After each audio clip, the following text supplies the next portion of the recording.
TikTok, time to rock. Hey, how's everyone doing today? We're a couple minutes late. I want to point out that was all me. I was out and then got back and had to get the video clip ready and stuff like this. AP was completely on time. So church AP is just completely different from Dawkins drone AP, apparently. Maybe.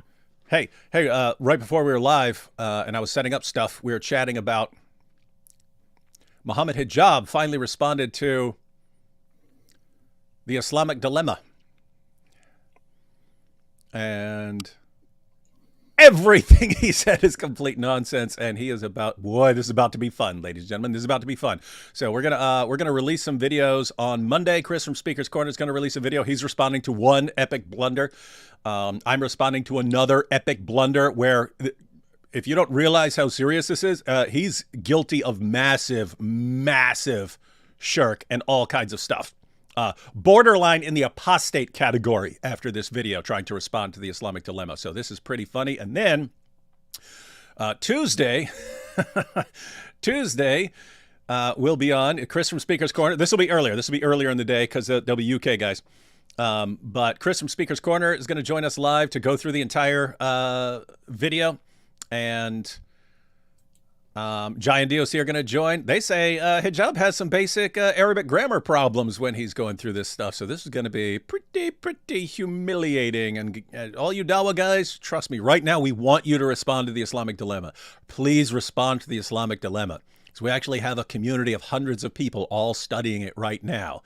And very soon you are not going to be able to respond to any of it without just getting swarmed. So this is your last chance to actually respond when someone might take you seriously, because 6 months from now, no one is going to take your responses seriously because everyone's going to be much better informed. But I don't know what his video's up to because I downloaded it like a day or two ago or something like that. But you said his I noticed his views were low too. But what'd you say they were? Yeah, I mean, I didn't really know that that's what the video is about. I saw that he made a video response where he mentions Wes Huff, or where Wes Huff is on the thumbnail, and the video title is "Refuting the Best Christian Apologetic Argument Against Islam." Now, why is that good? Why should that be a golden video?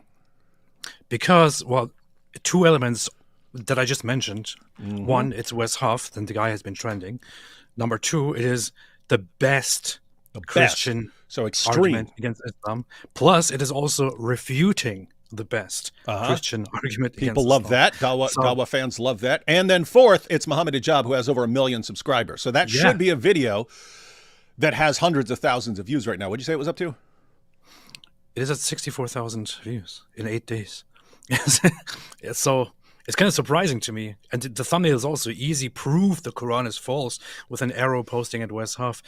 It seems that people are not really interested in the stuff that he does here, and it is kind of funny. I see that this is part of a series that he started, Refuting Falsehood, and just 2 weeks ago he actually published something disgusting, which also has relatively low views.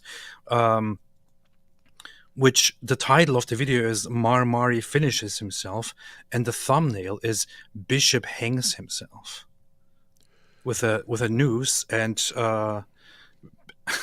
Bishop Marmari on it. Did you see what the video's about? It's just about. Is it him like making a mistake and something? I was like, he's hanged them. Yeah, it's him sitting down with his other goon here and responding to Marmari or his argument or something like that. So that's just flat out click. That's just flat out clickbait. Like the guy ended his own life or something, and he's trying to get people to click on it. Ooh, they're getting Dawah's getting a little desperate. Hey, this a bad Hijab. Trust me on this one, buddy.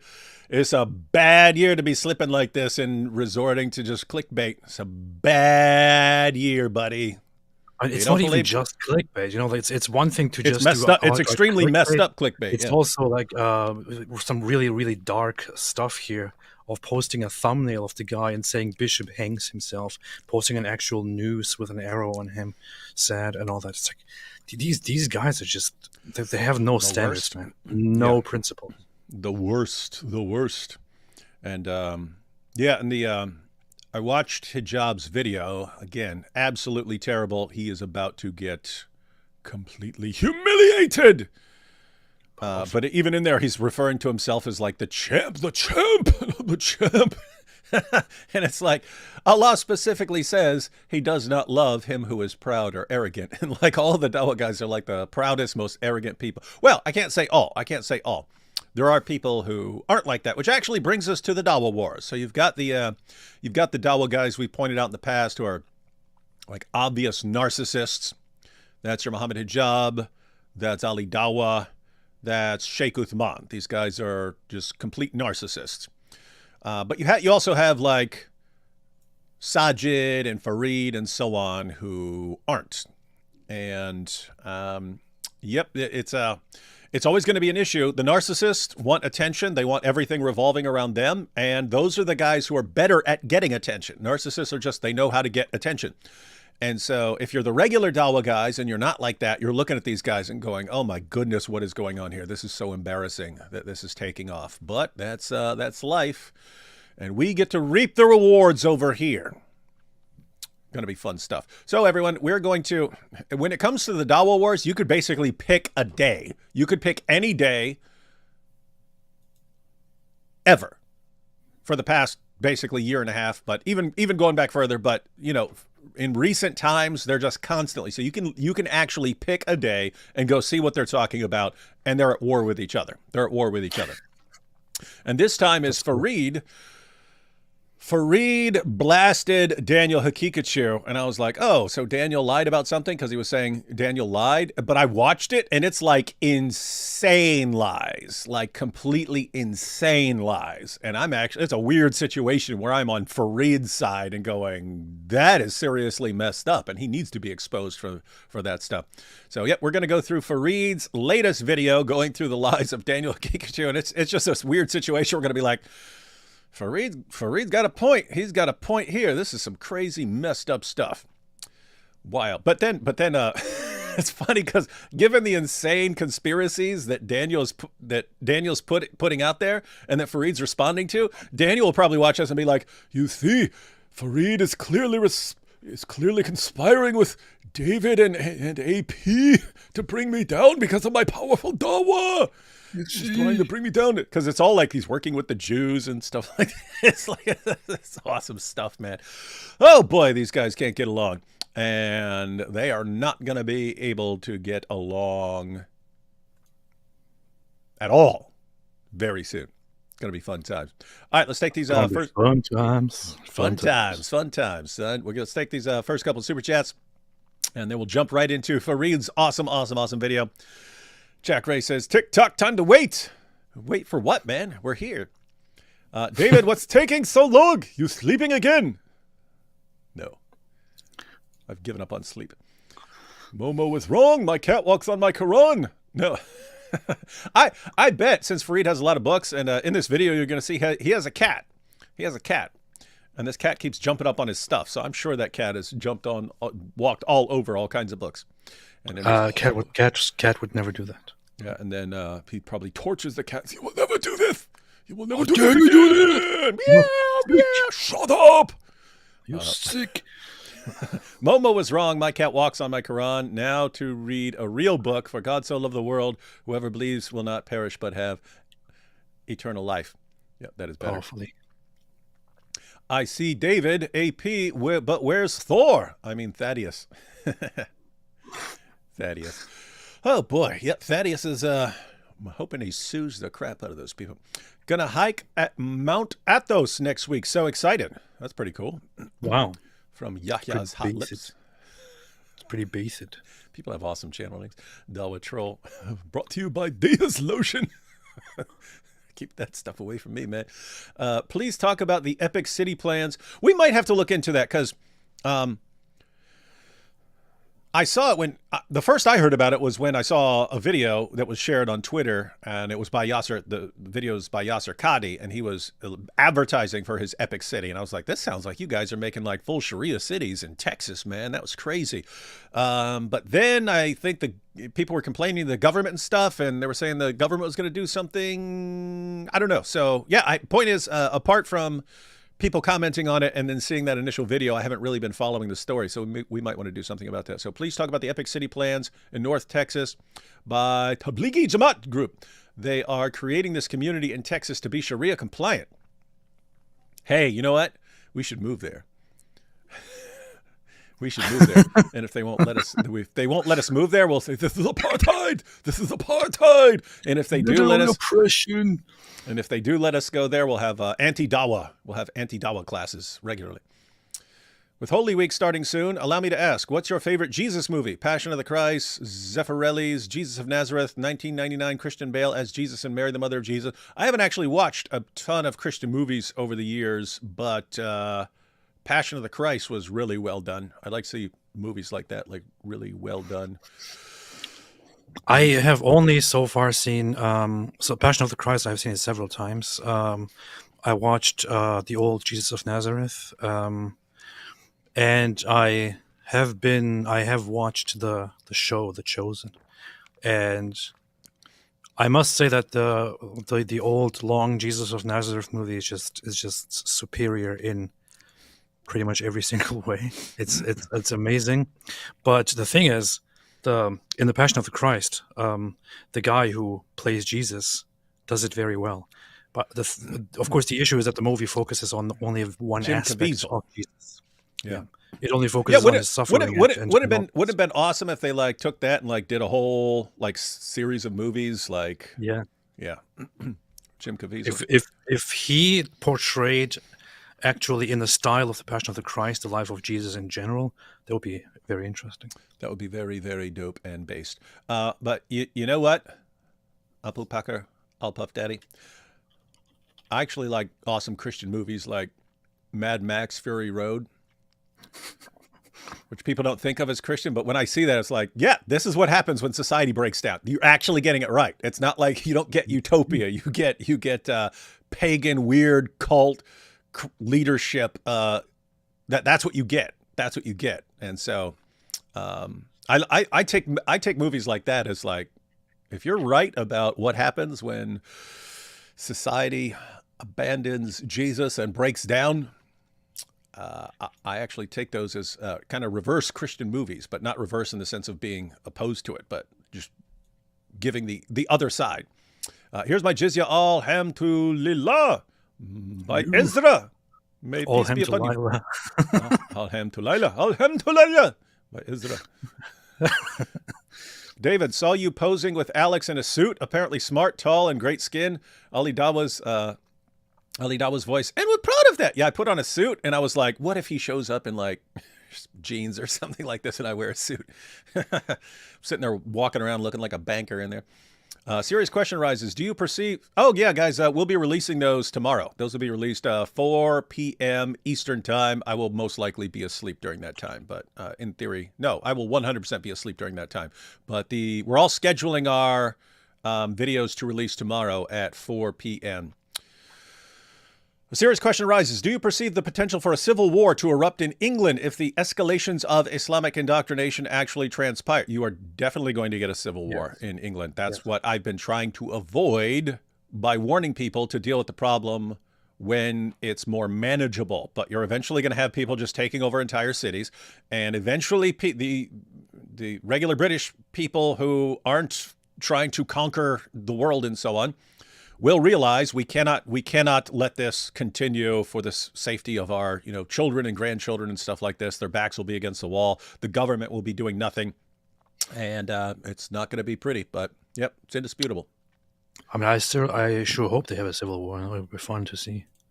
Yep. You heard it here, folks. Mimi hijab. It's noose, not noose. Get it right.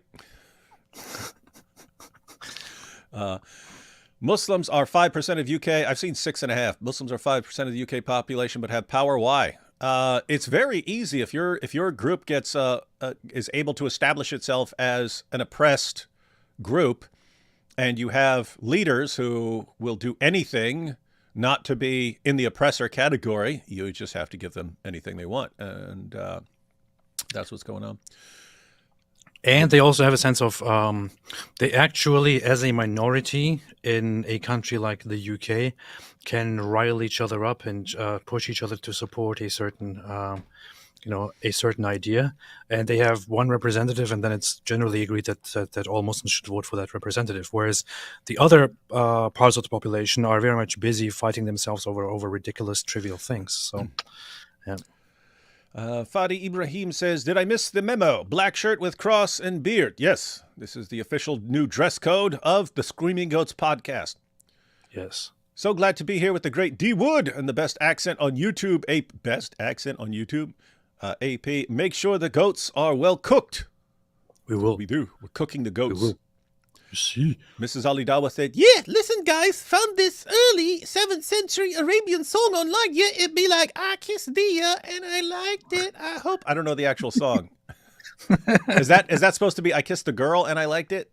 Yeah. Who did that song? I've heard of the song and I've heard people say the Katy words. Perry. Katy Perry. Okay. Have you heard it? Do you know how this is supposed to go? I kissed Dia and I liked it. Yeah, I think it goes like, I kissed Dia and I liked it, or something like that. I don't know. It continues. I hope Lil Aisha don't mind it. Yeah, I don't know the song very well. I've heard it maybe once or twice. So. This could be the start of one of your epic songs, AP. I kissed Dia and I like it. I hope Lil Aisha don't mind it. We'll get Muhammad on there. We'll get vocab on there dancing. Hey, David, a few of us went out tonight to speak after your event the other night. Oh, Hunter. Yeah, Hunter. I got to share the gospel with a Muslim named Muhammad. Just wanted you to know that many were encouraged on Thursday. Yeah, that's cool. There are places in the U.S. that are actually focused on learning about Islam, even in seminaries and so on. So it's really cool that people are paying attention. And then they got a bunch of young people like Hunter who are learning and then going out and using what they learn. And that, guys, that's it. That's all. You know, governments and police and agencies and so on, they have to deal with, violent threats and so on like that. But as far as dealing with the ideology, Islam is really, really weak. And if you learn some things, you can do some awesome things in this world. So everyone who's panicking about the future and Islam taking over and stuff, guys, pull out your books, watch some videos, learn some stuff, and engage, whether in person or online or however. AP, when will you follow through with your ultimate goal of taking over the Kaaba? Will you bring Mike Winger or Daoud with you to fulfill prophecy? How often do I have to answer this question? Oh wait, that was about Hagia Sophia. Oh yeah, so Hagia Sophia I will take once I'm baptized. But the Kaaba, we still have to work on that. We still have to figure something out. I think I could start making plans for that as well, but shouldn't be long now. Yeah, guys, don't ever let me become president because I will take the black stone and hold it ransom. And I will say, if you guys go 1 year without a terrorist attack, then I will remove the black stone from this bucket of pig intestines. But if you do, I'm going to leave it in there as long as there are ongoing attacks. I'm going to leave it in the vat of pig intestines, and it will be your fault. It will be 100% your fault because I'm giving you the ability to stop it. So you're going to have to take that up with Allah, not me. Powerful. Nice chair, D Wood. Less books. Yes, books are gay.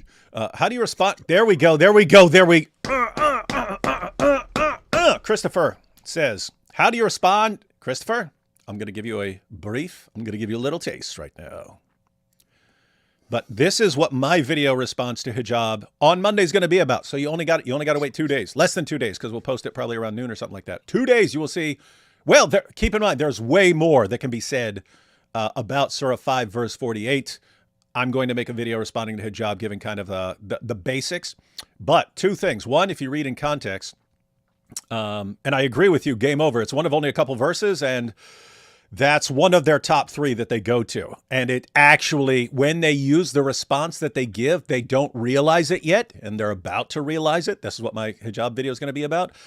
They destroy their own position and commit shirk. So 548. What's up? Interesting. Yeah, so guys, they go to 548 because that entire section of 543 to 547 is probably the main passage we go to for the Islamic dilemma. 543, that's where Jews go to Muhammad to settle a dispute. And Allah's response is, why are they coming to you when they've got the Torah? It tells them they have to judge by the Torah. In other words, you don't need Muhammad. You've got the Torah. That only makes sense if the Torah is still the preserved authoritative word of Allah. He's saying you don't need Muhammad. If it was corrupted, you wouldn't need Muhammad. You wouldn't need Muhammad. And then a few verses later, that's when you get 547. Let the people of the gospel judge by what Allah hath revealed therein. It says if we don't, then we're rebellious. So you've got 543. Jews are supposed to judge by the Torah, not by the Quran. 547. Christians are supposed to judge by the gospel, not by the Quran. It's saying that each group has its own books, and you're supposed to judge by your own books. You get to 548. And it says that that you've got that Muhammad is sent with the book and so on. And it says that something is the muhaymin over something else. Muhaymin means its usual translations like guardian, but they do come up with all sorts of other translations to try and do away with the Islamic dilemma. And so Muhammad Hijab, he says it's guardian. He says it's guardian, so he grants that.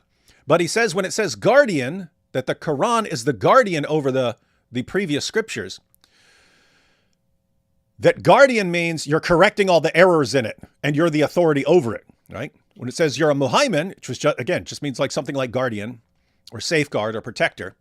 If you read the passage in context, the way that the Quran is the guardian of the previous scriptures is that when Jews or Christians try to avoid what's in their scriptures, the Quran sends them back to it. It says, no, you're not getting away from your scriptures. You go to your scriptures. That's the sense in which the Quran is the guardian of the previous scriptures. But Hijab completely distorts it. And he says, when it says that the Quran is the guardian of the previous scriptures, it means that the Quran is the authority over them and corrects the errors in them and so on, right? So that's what he says. Now, why is this a problem? Why is this a problem? Because the standard Muslim interpretation, the most common Muslim interpretation, it says that Muhammad is sent with the book, and then it says, and this is the muhaymin over something else, right? Here's the thing. So the normal interpretation is that the muhaymin is the Quran. And then so what is it the muhaymin over? It's over the previous scriptures. However, here's the point. There's a minority Muslim position. And this goes back to people like Mujahid. Very, very important if you know who that is. This goes back to people like Mujahid, that you have Muhammad and the book, and that this is a guardian, right? Mujahid believed that Muhammad is the muhaymin. That it's not the Quran that's the muhaymin. It's not the Quran that's the guardian. It's Muhammad that is the guardian. And if Muhammad is the guardian, then what is he guarding? He's guarding the Quran. Get it? So again, I'll put this all on the screen so it will be easier to understand in my video. But the normal Muslim interpretation is the muhaymin is the Quran, the guardian. The guardian is the Quran. And what's it guarding? It's guarding the previous scriptures.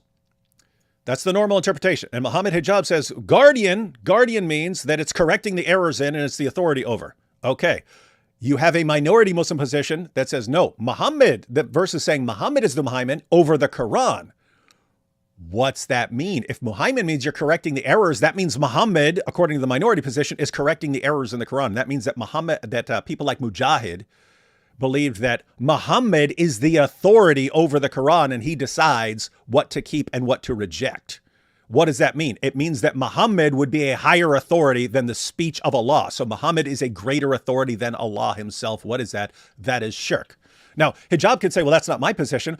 That's not the point. The point is, if early Muslims thought that that was an acceptable position or even the true position, that means that according to Muhammad Hijab, they believed that Muhammad is a greater authority than the Quran and that Muhammad is correcting the errors and mistakes in the Quran, because he's an authority over them. He's a higher authority. And that would mean that at the very least, Muhammad Hijab is accusing people like Mujahid of being mushriks. That is some good stuff. That is very base, man. That is very base. So, yes, long story short, you'll get that response on Monday. And then once we're going through Surah 5 in the community, you'll get some more in-depth videos. Good stuff. And Jai and DOC have all sorts of commentaries on this, so going to be fun times.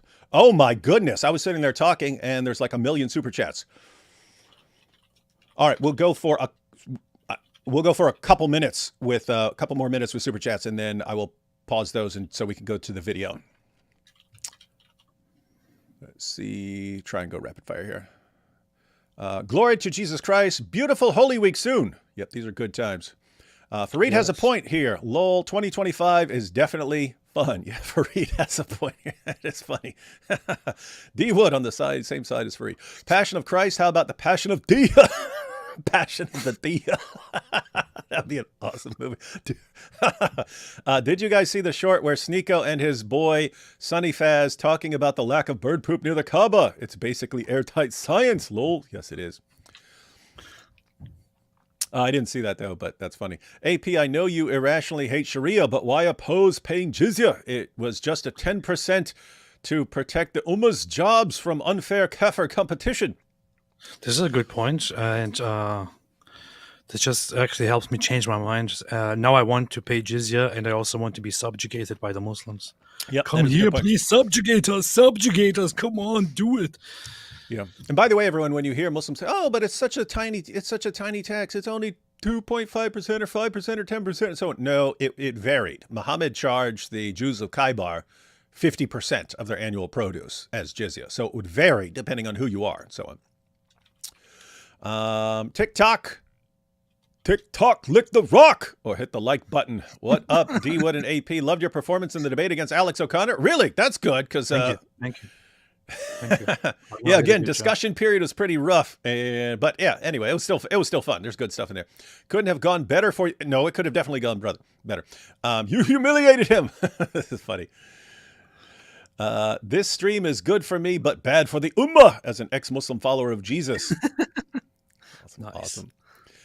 David Wood, please talk about persecution in India. They killed pastors and locking up pastors. Look up Praveen Pagadala, please. We need help. Yeah, guys, I was just waiting for more information. So the idea was I looked and he was riding somewhere on his motorcycle and then found dead and it looked like his face had been stomped on and so on. And his motorcycle was just placed on top of him and so on. So yeah, I was just waiting for more information to come out, but yeah, we will be looking at that.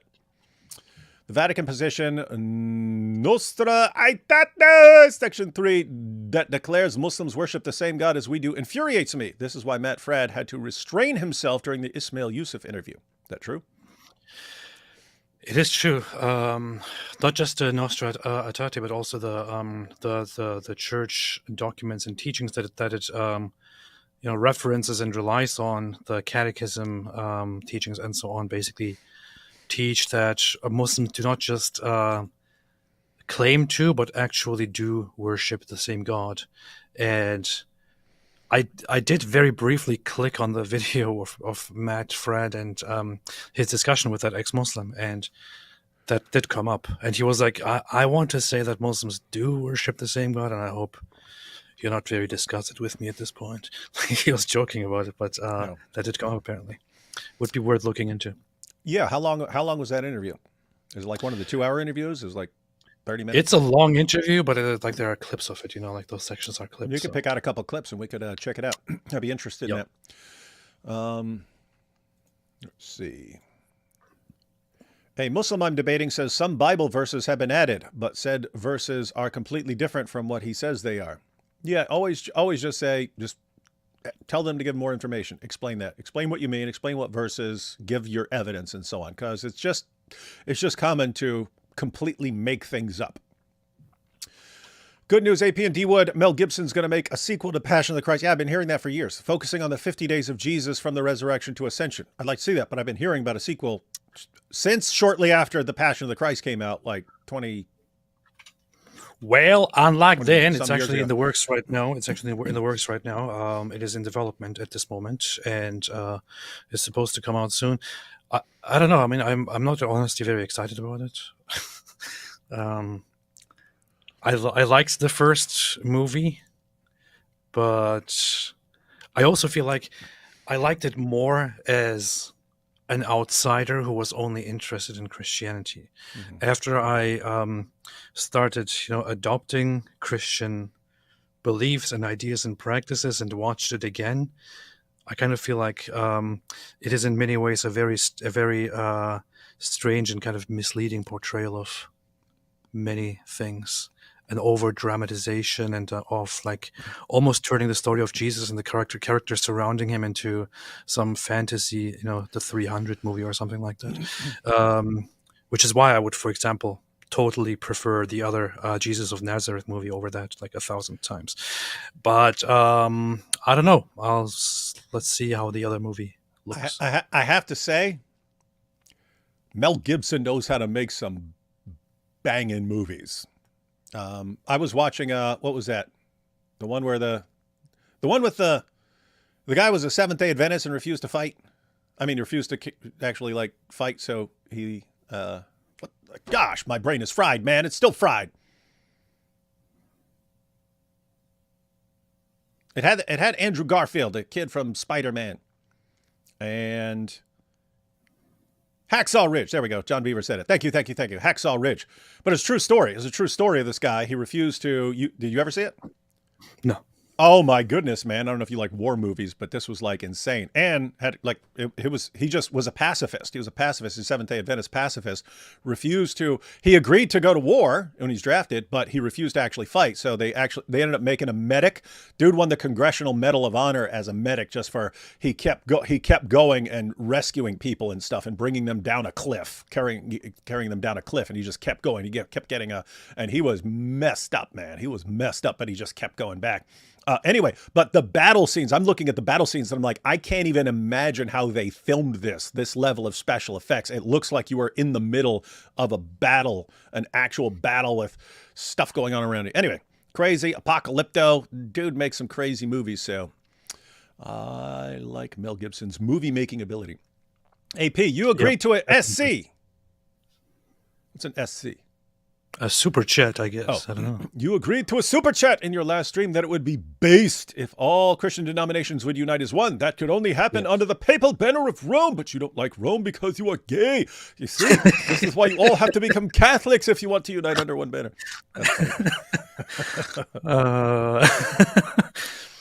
I don't know. I still believe that things can work out in the future. There are great efforts right now to heal the schism in many levels and all that. So it sucks because it would be awesome to see that. Yeah, you do have that push, but you also have forces that are inciting massive division right now. So yes, yeah, including but not limited to Christian factions that are basically like, no, we shall not find any unity unless they agree perfectly to 100% with everything that we agree. It's like, that's not how Christianity was in the beginning. It's not how Christianity was throughout history. It's kind of weird to have such an expectation.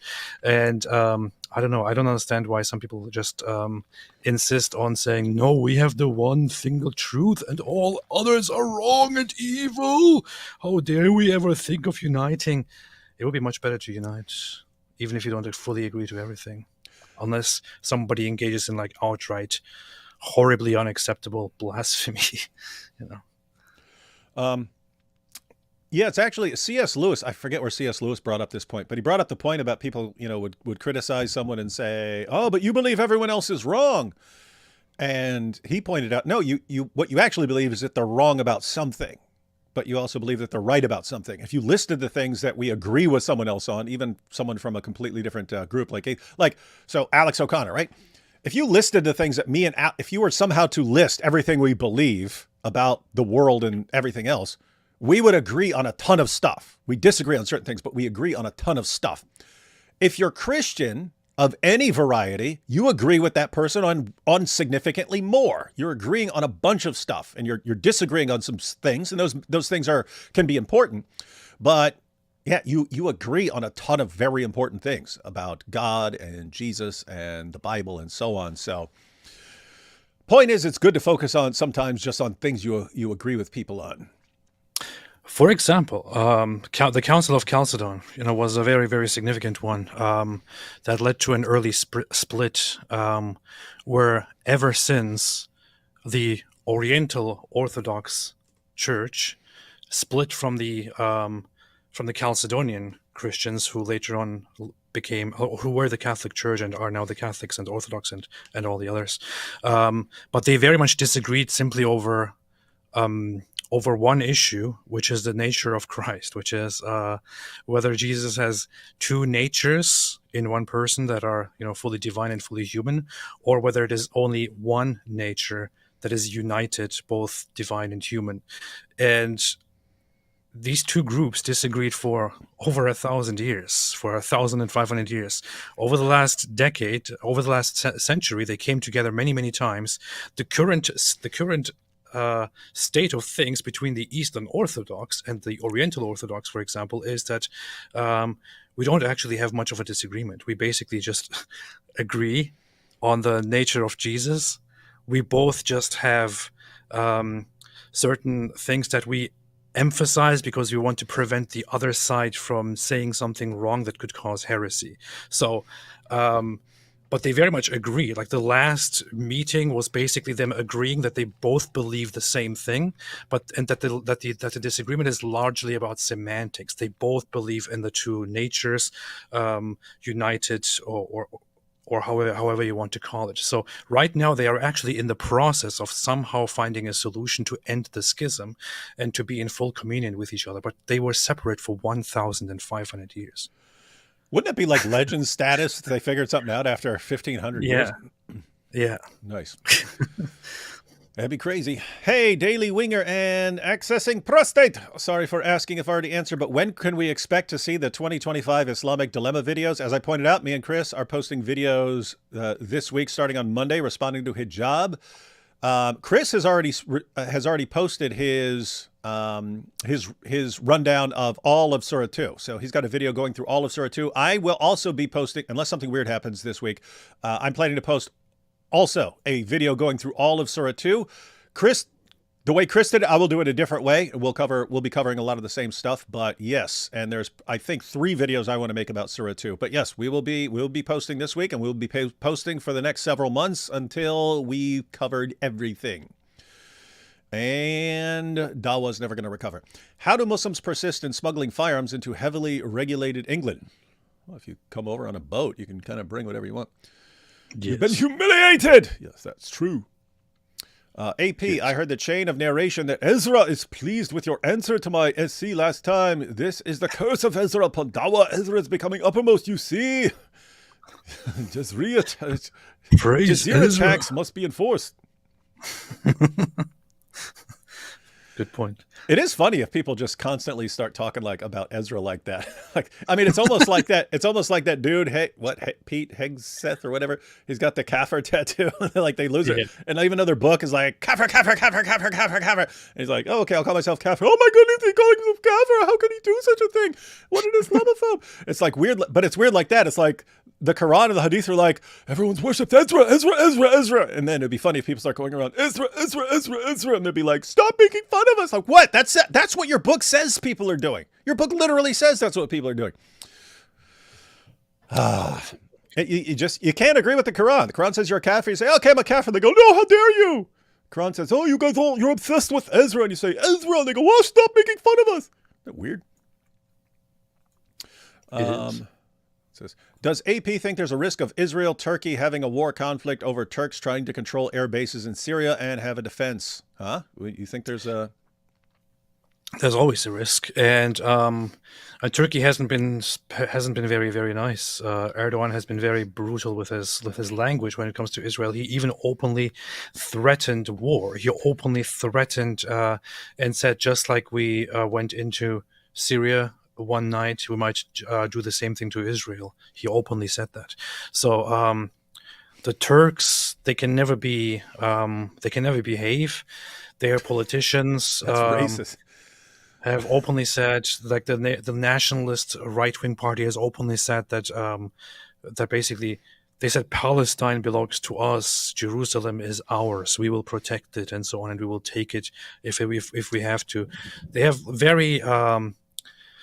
they're usually very, very, very highly deluded people with megalomaniac ideas and ridiculous stances, and a horrible attempt at overcompensating for their otherwise lacking qualities by acting tough and acting like they are the boss of the region. While Turkey is like that, of course, it can always come to that. Let's just hope it doesn't. Do you think? I think that they want to keep doing stuff like NATO and keep up alliances with Europe and stuff, and that going down this road would sever that. So it's like, how much do you want to go down this road? Because it's going to destroy other things you want. You think they're going to do something? Well, the thing is, Turkey is a NATO member, and Israel is not. That's Although right. Israel is a protected ally of NATO, because and America made it very, very clear that if an ally is attacked, they might basically disregard any international law and go in and do whatever it takes to protect their allies and their own people. Mm-hmm. But it would be very useful for a troublemaker like Turkey that doesn't belong in NATO to cause conflict just to isolate Israel somehow and to, unify hostility against them. Yeah. See, because I can tell Erdogan is a serious problem and that he wants to go back to the glory days of the Ottoman Empire and stuff. But I assumed he was going to like kind of push right up to the line of what he can get away with and kind of be manipulating things behind the scenes, like, kind of like the Ayatollahs are doing. They're like getting other people to do lots of stuff. But as far as like outright war, that would be surprising to me. Like, actually, yeah, he's like Putin, except that he doesn't have the balls to actually do something. Mm-hmm. He likes to talk a lot about his power, but he doesn't actually do anything. He's a weakling. And the thing is, he's also about to die. So things are going to change once he's dead. Not sure what's happening then. Yeah. Jesus, your kingdom rules and reigns forever.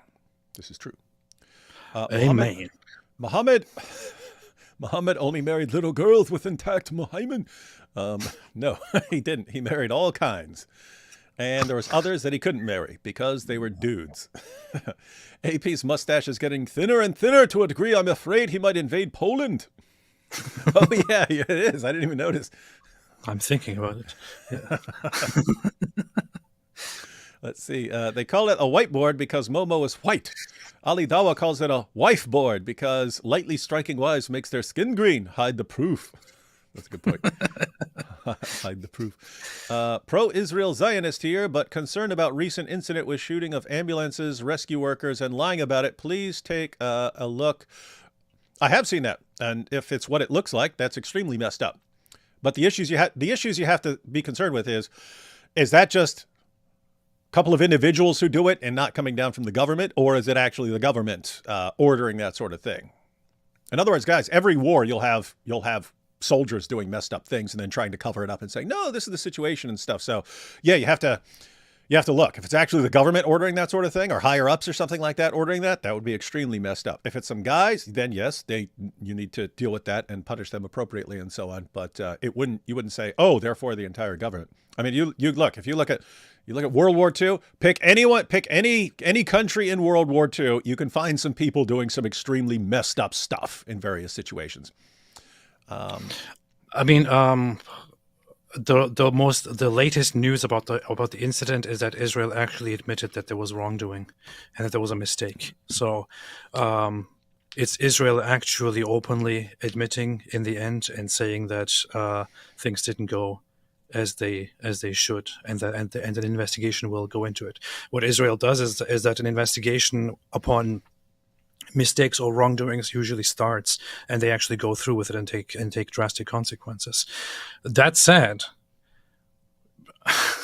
the people in Israel are very much out of patience, I would say, especially since the last ceasefire, where during the ceasefire the so-called Palestinian side was doing disgusting things such as parading the dead babies and the dead children and the dead family members and playing victorious music while doing that, while returning their bodies, then actually placing a wrong body into into a coffin and delivering a wrong body to Israel and so on, bragging very much about the ceasefire, going around in the streets and saying the army of Muhammad will return to fight the Jews and to kill the Jews and so on. Don't expect, and we have seen numerous incidents of the so-called Palestinian side using ambulances, even a church. Like there was one prominent church, Orthodox church in Gaza, where the bishop admitted on TV that Hamas actually used the church premises to fire rockets at Israel because they know that Israel would have to fire back at some point and then damage the church, for example. With such people, it is very, very easy to be a, be, I don't know what word to use here, but to be very, very jumpy. I don't want to say jumpy, but a little bit jumpy, Yeah. if there is a better word for it, when responding to advancing Palestinian people, no matter if they're journalists, medical forces, regular people, or whatever it is. Considering also that Hamas never puts on military uniform when they fight, they put on civilian clothes. Yeah. So in other words, if you had people waving a white flag running at you, that to you, one, that could be people running at you waving a white flag because they're surrendering or something like that, or because they're on your side or whatever. But it sounds exactly like what Hamas would do if they're trying to get close to you so they can. So that's the point. It's putting you in a situation where you just don't know people's intentions and so on. And like an ambulance or something like that, that's that. I don't know. I would expect exactly that sort of thing from Hamas. With that said, yeah, this looks bad. And AP's pointing out jumpy. You got two things. One, you got people who can be kind of nervous and jumpy. Because of that, you don't know. It's not a situation where you just look at someone in civilian clothes and say, oh, that's a civilian. It's always that could be a civilian or it could be Hamas pretending to be a civilian. You just don't know. Puts you in a state of uncertainty constantly. But there's also, in the military, there can also be people who are really ticked off and enlisted and they're looking for an opportunity to do something messed up, right? You're talking about human beings here. You're talking about human beings. You could have someone whose brother was killed on October 7th and stuff like this, and he's he wants revenge. And so, yep, those sort of things happen. But if you do something messed up, you got to deal with the consequences. We are witnessing in our lifetime the literal collapse of a worldwide cult via the internet and modern technology. Yes, we are. And it's going to be massively amped up in 2025. What does Daniel Pervertkachu say about how the Muhammad factors into the biological readiness of his child brides? That's what he'd be thinking. He'd be like, hey, Daniel, let's talk about the Muhammad. He'd be like, Hyman, financial blessings coming in Jesus' name. Yes. AP, have you read beginning? You know, it sucks because I want to get to the video, but they're super chat, and some of them are about like Hacksaw Ridge and stuff like that. So I kind of wanted to get down to them, otherwise they won't make sense later. AP, have you read Beginning to Pray by Father Anthony Bloom? I honestly can't recommend it enough. It's short, insightful, and always a helpful reread. If you can't recommend it, then why would I? No, just I haven't read it. I can't. Yeah, it'd be funny if I stopped. I can't. I honestly can't recommend it. Oh, enough. Yeah. Oh wait, or if you just screwed up punctuation. I honestly can't recommend it. Enough. I haven't read it, but I see it right here, and I might just order it. So, yeah. Dope. Islam, the biggest. Trust me, bro. It is. I might steal that. That's everything. So Muhammad, how do we know that you were saved? Trust me, bro. I was in the cave with Dia. See, I'm interested in throwing my hat in the ring with this Islam project, but in a different way. I can't exactly explain what they did to me there, but it started with some choking. Revelations. Started with choking, and he choked me unconscious, and then all these I was covered with things and verses. I'm thinking about a video on the Quranic view of Jesus or the quadrinity, Allah, Momo, Jesus, and Quran. Is this worthwhile? Stuff can always be worthwhile. All sorts of stuff. Everything can be worthwhile. And yes, the Quranic view of Jesus is always a good, worthwhile topic. In fact, that's the other thing, going through the entire Quran. I mean, I've been through the Quran before, but not like for this purpose and all this stuff. Matter of fact, multiple people that I've mentioned this to had the exact same reaction. Just reading through the Quran, focusing on Islamic dilemma verses. This is way stronger than we realize. I already thought it was an airtight argument. Now it's like significantly stronger than I thought. When you're focusing on everything, you realize it's like every few verses there's something confirming the earlier scriptures and so on. So crazy stuff. D Wood, show your feet again, please. I want to count your toes. I have 10. Hey, you know what's funny? I remember this in prison. No, this was in jail. This is in jail. But we had, so we're in a dorm, it's like 30 guys in there in the dorm or something like this. And beside my bunk, I had one of the only open spots. In other words, I have a bunk against the wall and I was on the bottom bunk. And then there's a space right beside me. And then there's all the other bunks. And so people would play cards right there. And I had my foot, I have like one leg up and my foot resting on it. But I kept leaning closer and kind of closer. I wasn't paying attention, but I was leaning closer and closer to this guy who's sitting there playing cards. And all of a sudden, my foot was right by his face, and he goes like this. He goes, "Ah!" And I was like, "What?" And he goes, "I thought it was a hand." He goes, "I thought it was a hand." What the? Because some people have short toes, and long toes, and he thought it was a weird mutant hand coming in. But it was funny. It's always funny when you get like some hardened criminal freaking out because he sees a foot beside his head. But no, I will not be showing my feet, at least not until I get my OnlyFans channel. What? Nothing.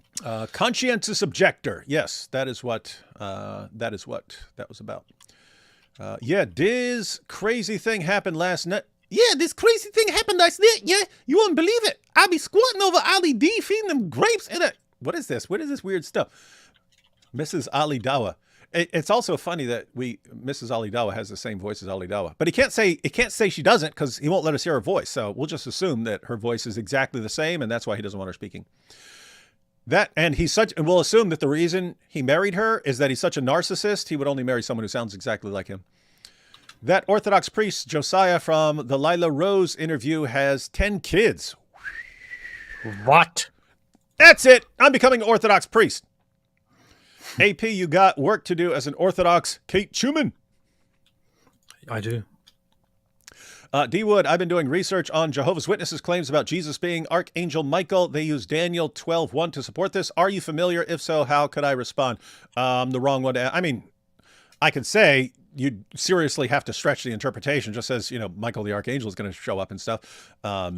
So you'd have to seriously stretch some interpretations, but I would not be the one to address that. There are people who focus on cults and so on. Speaking of Hacksaw Ridge, Garfield said he didn't.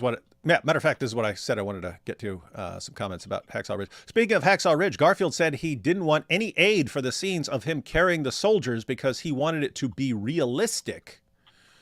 But the first time he had to carry someone, he said, uh-oh, this ain't going to work. The real Desmond was a skinny guy. 100% he had God with him that day. Yeah, he saved a bunch of people, man. These are guys who are injured in battle, and it's in the middle of a bloodbath, and he just keeps going up. Even after everyone else had retreated, he would keep going up to rescue more people. And the other thing, apart from the awesome directing and action and special effects and so on, was just Andrew Garfield's acting, you see him in something else, but here you see him when he came down there and he's like in complete shock and he's freaking out about everything because he's had, guns bursting here and things blowing up around him for forever as he's saving person after person. It was extremely realistic. It looked real and the acting looked really, really awesome. Thank you, D1 and AP, for all that you do. You've both been a great part of my journey to rediscover my faith and rebuild my relationship with God. Thank you. You hear that, AP? Appreciate that. Makes me very happy to hear. You hear that? You hear that? There's still more super chats. It's cool, but okay. Well, I've been on a journey. Read one more. I'll read one more, and then we're going to check out. I'll read one more, and then we're going to check out the video, and then we'll come back to super chats later. Found some stupid videos that are basically just atheists flailing because AP converted. Do you know why some people can't just mind their own business? Hey, send us those. We might. I don't know what you're talking about, but send us those clips somewhere because I'd like to check them out. I was actually thinking of reviewing a video tomorrow, although I thought I don't want to engage with that kind of stuff at this moment, but I was thinking maybe we could just do it in a nice way. I saw a video by some ex-Muslim guy who was talking about me being Christian, and he called it something like from one cult to another cult or something. How did the frying pan, one frying pan into another frying pan? Are you stupid? So I want to look at that and see and maybe analyze and maybe respond to it a little bit, because it's just, these are very, very strange things to do, Yes. All right, guys. So there are more super chats. We'll get to those, but we want to check out Fareed responding to Daniel Hakikachu. Kick Everyone ready? So, just so everyone knows, there's a big context to this. These guys have been going back and forth for a while. It was Daniel and Jake blasting each other. Fareed looks like he sided with Jake. And then they started saying, like, Hakikachu's the biggest liar they've ever seen. And a bigger liar than, like, Christian apologists whom they don't like and so on. So it's like some harsh criticism, considering Daniel has been a popular, very popular Muslim for several years. But this all fits what I've been saying for a long time. Dawah guys do not last long. They're short timers, ladies and gentlemen.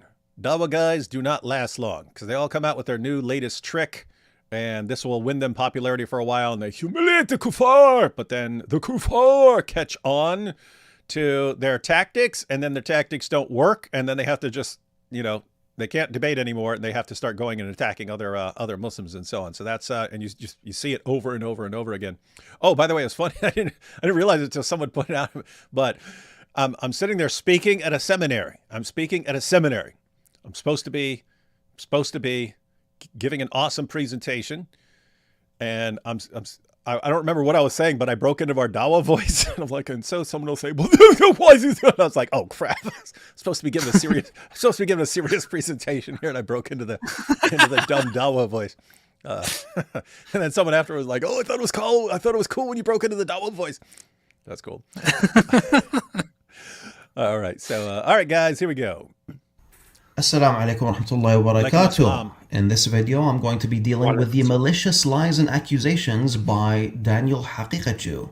Hey, does anyone know why Fareed's always just like in a hat and a t-shirt or something like that? I mean, I've seen him where he's not, but like lots of Muslims, yeah, lots of Muslims think you have to be dressed in a certain way and so on. He's sitting here in a sailboat shirt. The heck? Dude, your sailboat shirt has a picture of a sailboat on it. Angels will not enter your house, dude. I don't really know. To be honest, it's also it's not really like expected to completely always dress like a complete nut job from the 7th century Arabia, but it's basically considered. People consider it Sunnah, the tradition of Muhammad, to be followed, but it's not something you just always have to necessarily do. I don't know. Yeah, I don't know. I don't know. It just seems he's significantly more inclined to dress like a regular dude, and he's got the mustache. So that's not even. That's not Sunnah, man. That's not Sunnah. You're supposed to be plucking that thing pretty regularly. So I don't even know. That's what I mean. I'm like, no, it's like serious. Like I don't know why he's not following the thing about, you know, plucking your mustache and stuff. Rami says, maybe David. just lazy. Yeah, maybe he's like, I'll get to it someday. Rami says, David Wood, me as Muslim, I'm a non-believer. For you, why are you mad about the term kuffar? Reciprocity. When did I say I'm mad about kuffar? Why are you mad about this? That's not. What's wrong with you, man? I don't know what you were listening to. Why are you mad about it? Just explain why you're mad about people calling you kuffar. Okay, fine. I'll explain it because it's humiliating me. No, Rami, I think when we're talking about kuffar, I think you missed the point completely. What we were saying is that the Quran over and over again, the kuffar, the kuffar, the kuffar, the kuffar, the kuffar. And then you have that Pete Hegseth or whatever. He gets a tattoo in Arabic, kafir, and you have organizations like CARE. Oh my goodness, how could he do this? This is an insult. And it's like, what are you talking about? Your book calls him a kafir over and over again. He says, fine, I'm a kafir. And then you lose your minds and say this is this horribly disrespectful thing. Like, wait, your book calls him that. Why is it disrespectful to say, okay, that's what I am? That's the point. I don't care if you call me a kafir. What the heck do I care? Huh? You think I care? You think D-Wood cares? You think I'm up at night? Oh my goodness, they called me a kafir. Oh no, what am I gonna do? I can't sleep anymore. I do care, actually. When people call me kafir, I get very upset. And I usually have to, call somebody to get a little bit of help and mental support. And it's all very that. traumatic. So, yeah. It's very traumatic. All right, so we don't understand why Fareed dresses like he's going to a baseball game all the time. I never thought I'd be starting a video with those words. Hang on, let's hear the words again. Assalamu alaikum wa rahmatullahi wa barakatuh. In this video, I'm going to be dealing with the malicious lies and accusations by Daniel Haqiqatju. Malicious I lies. never thought I'd be starting a video with those words. In any case, before you ask me not to get involved in drama, Why are you giving video material to the kuffar? Fareed? are you saying that I do not have the right to defend myself? It's exactly what we're saying. Sorry. Yes. What the heck? I just read this. Does he quote this? Because I missed it. I missed it because I watched this. I kind of watched this. I kind of watched this video. I was in an airport. So did he read this? Wait, what's that? That's messed up. Is this about Fareed? He calls him a dung smear. What the heck, man? I didn't catch this. This is he calls Fareed a dung smear. This is how you talk to a Muslim. So Daniel Haqiqatju said, this is how that dung smear justifies his attack on boycott of Israel. He implies that boycotting Israel is following the religion of Jews and Christians. I think he's actually talking about, so he's saying Rabbi Faris. He's actually talking about this Imam Faris al-Hamadi. Okay, I so think he's talking about him. Yeah. Okay. So he's talking about him. Oh, okay. And then Fareed comes in later. Rabbi Faris, you said? Yeah. Rabbi Faris. He insultingly calls him rabbi because he accuses him of being a Jew. So guys, just to be clear, he's not talking about a Jew. He's talking about a Muslim. Yeah. But he calls him Rabbi Faris because that's just how you would insult someone. Rabbi Faris and his devoted lackeys, Jake and Fareed, need to be written off as the vile Zio agents they are.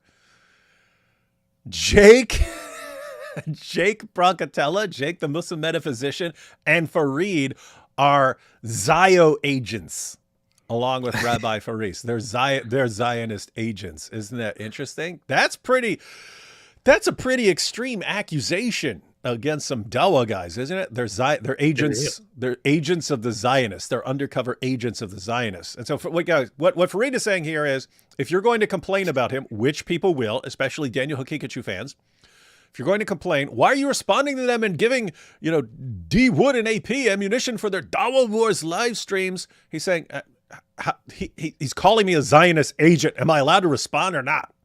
Am I allowed to respond to this or not? Guess what? I'm with Fareed on this one. This is a situation where even if we're going to point to it and make fun of it or something like this and talk about Dawah Wars, you would still have to respond to stuff like this. Are you saying that someone gets to call me a Zionist agent and I can't defend myself? Yeah. No one gets a free pass to call me a Zionist agent, especially now during a genocide. There will be Palestinians that are watching this. Why are you a Zionist agent, Fareed? I'm just joking. To be clear, I do not believe Fareed is a Zionist agent, and I believe that Daniel saying something like that is extremely, extremely messed up and shows something about Daniel. And to be fair, in complete honesty, Fareed is entirely justified in responding to something like that. Especially while there's a genocide. Especially then. There's no genocide. Wait, where's the genocide? I didn't see that. In Sudan. Oh, yeah. And Nigeria. But it's, yeah, it's Muslims. Nobody cares about that. Yeah. This video. And the accusation that I may be an enemy of the Palestinian people is an accusation I take very seriously. You have two main issues with this video, and I'm going to address them before I even start. So, hang on. I have to say, Fareed, so think. You're actually complaining. Serious point here, Fareed. You're actually complaining. Daniel Haqiqatju tries to rile people up by lying about you, right? He knows this is a very sensitive issue among Muslims and so on. So, hey, if I have someone who's criticizing me, you know what? I'll just say these guys are actually agents of the Zionists and stuff like that, because it's like the nastiest thing I can say. And you have a problem with that. So, Fareed, why wouldn't you also have a problem with a law when he tries to justify attacking Jews, says, Yes, this is because they worship Ezra and they call Ezra the son of God. what did he do? What did Allah and Muhammad do? They did exactly what Daniel's doing to you. Like exactly. I want to enrage people against these other people. Therefore, I'll just make something up about these other people to justify going after them. That's exactly what Daniel did to you. But why is it okay for? I mean, he's following. Who's this pattern of conduct? Muhammad. Now, I think what you could say is, well, it's justified for Allah and Muhammad to lie about the Jews in order to get people to attack the Jews because they're not Muslims. But if you can't do it to a fellow Muslim, you can't lie about a fellow Muslim like that. But how would you defend that? Why not? I mean, if he views you as an enemy and so on, and you see what your pattern of conduct Muhammad did when he had enemies, I don't know. I'm detecting a bit of inconsistency here on your part. The first issue is that you love Daniel and you say, hey, Daniel's done a lot of good for the Ummah, so I don't want to take sides in this. I don't want to watch this sort of thing. But listen, I agree with you. Daniel has done good for the Ummah. My favorite thing about Daniel is that he's unapologetic. That's given a lot of young Muslims the ability to be unapologetic as well. And I appreciate Unapologetic about what primarily? AP, what is the Marrying main children, having sexual intercourse with children. That's what he's unapologetic about. I am very happy that Daniel Hakikaju, that our brother Daniel Hakikaju, is very unapologetic about having sexual intercourse with little children. Great, man. Guys, Fantastic. that's it, right? You had all these guys for a long time. No, Muhammad didn't do that, or no, that was just for that time. Daniel just comes out. Of course, we get back 4-year-olds. What? And you got Fareed here. He's doing great things for the Ummah, teaching Muslims not to be ashamed of their desire to bang little kids. What is this religion, man? What is this religion? Oh boy! And he has done really great things, teaching young Muslims that it's okay to defend pedophilia. He has given lots of Muslim brothers the comfort to freely be attracted to and have sexual intercourse with little children. And for that, we love him. For that, the Ummah is proud of him, and we all thank him. But I cannot tolerate calling me a Zionist agent. If you're talking about banging kids, yes, we're all on the same side of that issue. But insulting me? Oh, how dare you? That's the end of everything. The perfectly functioning moral compass of Dawah Gandists. that. However, again, that doesn't give him a free pass to make malicious lies and accusations against me. And just because you're the world's leading defender of banging little kids doesn't give you the right to insult me. Dude, hey, Fareed, I don't know if it's clear what we're saying right now. Here's the thing. If you took a person and this person could, A, promote sex with children to tons of people around the world, or B, insult me, and you said he's got to do one of these things, pick one. I would say insult me all freaking day, but do not promote sex with kids. I don't care if you insult me. I really care if you are talking about sex with children. Insult me all you want. Don't do your worst. I don't care. But do not promote sex with children. Somehow Islam reverses that, and promoting sex with children is the greatest thing you can do, but insulting you personally, that's where you draw the line at. That's interesting religion you've got there. Now, whatever, man. Okay. Anyway, continue. every Muslim has the right to defend themselves against such things. The second issue is that you're thinking, oh, but now when we have these back and forths between Muslim du'at, the kuffar, they're going to be laughing at us. And I reassure you guys that no matter Oh, whoo! Oh boy, you got that one right, Fareed. Oh boy, you definitely got that one right. Every time I think that everything Fareed says is factually incorrect, he says something absolutely correct and brilliant. So Here we go. So he was right. He was right. He's a prophet. You're a prophet, Fareed, a greater prophet than Muhammad, because you got more things right than he did. I backed it up a little so we could hear that awesome part again. Defend themselves against such things. The second issue is that you're thinking, oh, but now when we have these back and forths between Muslim du'at, the kuffar, they're going to be laughing at us. And I reassure you guys that no matter how bad it gets between me and Daniel, we're never going to be as entertaining as some of the Christian apologists that have been going back and forth with each other, like Sam Shamoun and CP, when they beef. That's true. You'll never be as entertaining because other people are just funnier than you guys. You're not a big sense of humor in Islam. So yeah, other people are funnier than you. That's ironic true. That a Muslim, I'm defending Islam now because of this wicked fool of Satan, this filthy lowlife agent of Satan, agent of Mossad. I now have to defend Islam. Wait, he just called Christian Prince an agent of Mossad. That's exactly what Daniel was doing. That's exactly what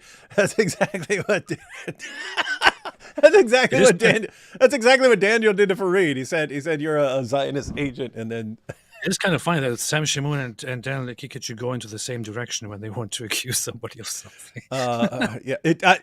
And probably that's why Fareed picked this clip to be like, hey, look, it's the exact same accusation there. He's defending with the difference Talmud here, because so Sam is saying because Christian Prince is defending the Talmud, so that's what he's talking about. And with a difference here, which is that Sam Shamoun is not actually openly anti-Semitic and doesn't hate Jews, whereas Daniel Kikich is. He's in love with Netanyahu, who was in love with his mother. And what makes it more funny, I mean, look at the title. I mean, look at the thumbnail he did to himself. Fareed is right. Fareed is right. This is funny stuff. I mean, sad, this is somebody would insult you. Sad because these two are legends when they're blasting away at Islam, absolute legends. But here's the thing, and I pointed out before, and this is what I was talking about with like the Daily Wire and personality types and stuff. Like why I didn't think I was impressed that the Daily Wire was able to last as long as it did. Because I've seen this, and I've seen this in like the counter jihad community, the people who focus on exposing and criticizing jihad. You'll see two of them work together for a while, and then like 2 years later, they won't work together. And it will turn out they had a disagreement over something, and they couldn't work together. It's a personality type thing. The people who like aggressively respond to stuff that's threatening them with death and so on are people who don't back down from things. Like they're ready to dial up. They're ready to dial up as much as they need to deal with whatever's coming at them. But guess what? If you get multiple people like that together, it's not going to last because they will eventually disagree on something and neither one of them is going to back down. And they'll end up, and they both have the personality where you go to war over this. I have that personality.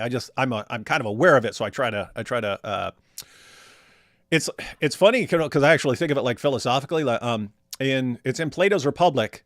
And there's a part where they want to make like the best soldiers in the world. And so they're coming up with a plan for how do we have the soldiers who are the most just brutal soldiers in the world, the greatest soldiers who ever lived. And it's like, how do you raise these people to become the best fighters, the best soldiers in every way and so on, without them eventually just taking over? Because they want soldiers who are like super aggressive, completely fearless and so on. And you're going to condition them their entire lives to be the ultimate soldiers.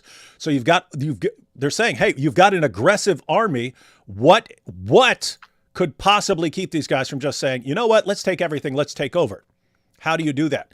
And so Socrates is saying, on the one hand, we want people who are extremely loving and gentle to their own people, but extremely aggressive and hostile towards the opposition. How do we have extremely gentle nature and friendly combined with just brutal warriors and fighters who love conquering and so on? How do you have those together? And they almost give up. Socrates at that point almost gives up. And then he realizes, wait, those two natures can go together.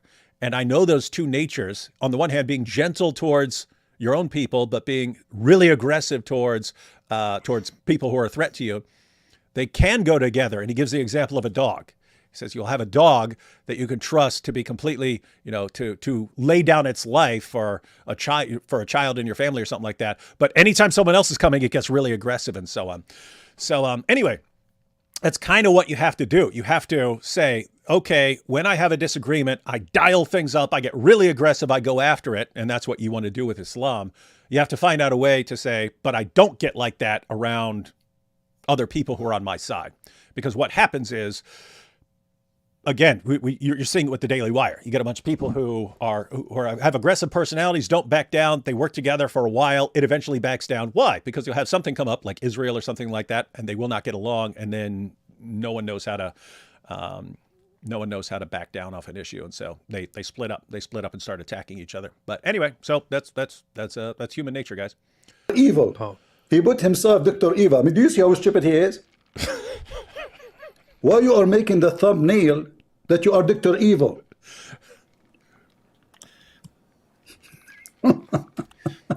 It's funny because you're calling him stupid. It's a terrible argument. Neither one of these guys is stupid, ladies and gentlemen. You can say anything else about it. They're not stupid. By the way, for some more funny What's up? Nothing. First. clips between Sam and CP, then I would recommend watching these two compilations that I've previously uploaded. So in this video, I'm going to be providing some, not all, but some of the main accusations by Daniel Haqiqa Jew against me, and I'm going to be defending myself against the slander. And whoa, you will not believe how low this individual goes in order to make others look bad. You will be shocked by what you are about to see. And yeah, I also understand that some of you guys really appreciate his political takes, and some of you guys really, really hate Salafis. But hey, is that a justification for you to support someone's slanders against someone else? That's actually a good, important point, guys. There is this tendency to, I hate this group, therefore anything goes against that group. It's okay to make things up and lie about that group because I hate them. What's that? His political takes. Yeah, of course, you can love his political takes, and you can love him for attacking Salafis. But does that justify? And I have to say, I've seen the back and forth where they're calling each other liars and stuff like that. But until I watched this video yesterday, I didn't know how bad it was because I'm usually not paying attention to it. But this is extremely messed up stuff. Extremely messed up. So line number one, Haqiqa Jew claims that there's this multinational psychological operation against him and that I'm linked to it. And line number two is that I'm linked to Unit 8200, which is an Israeli intelligence unit. He even gives the specific unit that Fareed is linked to. Oh boy. This is the funny thing. It's actually, this is a very, very interesting thing that Fareed does here, that Fareed addresses, because this is a very common thing that some of the conspiracy-minded people like to go to, where they start engaging in these insane conspiracy theories about random, regular things, right? Where they, if somebody opposes them or if somebody goes a path that they don't like, they think that there must be a conspiracy going on, that there must be something greater behind the scenes going on, that this person must be controlled by greater evil powers that I don't have any control over, but I know that those powers are real, and so on. This is something that people in all kinds of different circles frequently do. But Daniel Haqiqa Jew is a great example of somebody who is very, very paranoid and conspiracy minded, who really thinks everything is a conspiracy. And he even accuses his fellow Muslim apologists of actually being part of an evil anti-Islamic conspiracy led by who? The Jews, of course. And so anyone who disagrees with him and so on must be part of the Jewish conspiracy. Back up a little. All right. So here we have Daniel Haqiqa Jew. I thought he was just going through tweets for some reason, but he's got a video. And line number two is that I'm linked to Unit 8200, which is an Israeli intelligence. I'm not encouraging anyone to do this, but for some reason I'm always reading what annoys people. So if you want to know what annoys Fareed, just pretend to be an agent of What is it? Unit what? 828? Multinational psychological operation against him, and that I'm linked to it. And line number 2 is that I'm linked to Unit 8200, which is an... Well, as someone who's also linked to Unit 8200, I can confirm that. No, I'm just kidding. Yeah, I don't think that we have any connection to Farid. I've never heard of anything like that. So Yeah. Hang on. Yes, we covered up for Farid's. Yeah, we covered up for Farid's work in our group. All right, we're good. Anyway, just ignore that, everyone. Let's go. okay. Israeli intelligence unit. People who are attacking me are in the Abrahamic Accord countries. Did you make that connection yet? Mm-hmm. Like that bloated postman, he's in Morocco. That's Jake. That's Jake. That's Jake, right? Because Jake's in Morocco. He just called Jake the bloated postman. And then he's got this big smile on his face. Hang on. Bloated postman. I don't know why he's calling other people bloated. Yeah, I know. People who are attacking me are in the No idea, man. Abrahamic Accord countries. Did you make that connection yet? To be fair, if you said Moroccans got some delicious food, if I were in Morocco, I'd probably gain some, put on some pounds too. Like that bloated postman, he's in Morocco. He lives in Morocco. Then you have this other clown, Farid. He's in Bahrain. Also, a huge concern about my Aqidah coming from Bahrain, another Abraham Accord country. Guys, do you realize this is like, I mean, if he wants to be a good manipulator, you should dial it back a little bit, not make it so easy to expose. But I mean, think about this, guys. The people who are responding to me, the people who are calling out my views, one from Bahrain and the other is from Morocco. These are countries in the Abraham Accords. What does this mean? It means that they are mere puppets and pawns of... Anything about me, anything about Muslim skeptic, we don't have the right Aqidah. Just understand it for what it is. This is just a psyop from Unit 8200 and the electronic flies straight from Riyadh or Dubai. Wow. Everyone get it? It's a psyop. Farid and Jake are assets for this unit. And so you have the Abraham Accords, and then people are in charge of the Abraham Accords and that whole agenda. And they've got their agents, Farid and Jake, who are tasked with going after the real hero who could end the Abraham Accords and bring back child marriage, Daniel Hakikachu. And so the Abraham Accords are all worried. Oh no, Daniel's powerful Dawah is gonna bring back child marriage, and then everyone's gonna be banging little kids. We need to send in our secret agents who also support child marriage. But they must destroy Daniel. Hello, Farid, yes, you must take out this guy. Okay. And increasingly now Morocco and Bahrain. And here, line number 3 is Haqiqaju explicitly referring to me as a Zionist agent. Of course, this is a disgusting lie. For anyone that goes through my account will notice that I've been refuting Israeli propaganda. Hold up. Let's go ahead and read these. Dang it. Let's see, read them. Morocco and Bahrain. And here, line number 3 is already. Haqiqaju explicitly referring to me as a Zionist agent. Of course, this is a disgusting lie for anyone that goes through my... Okay, so Farid's posting his own... This is actually funny. He's having to bring the receipts to show that he's not working for Zionists. Farid, dude, you failed. Why?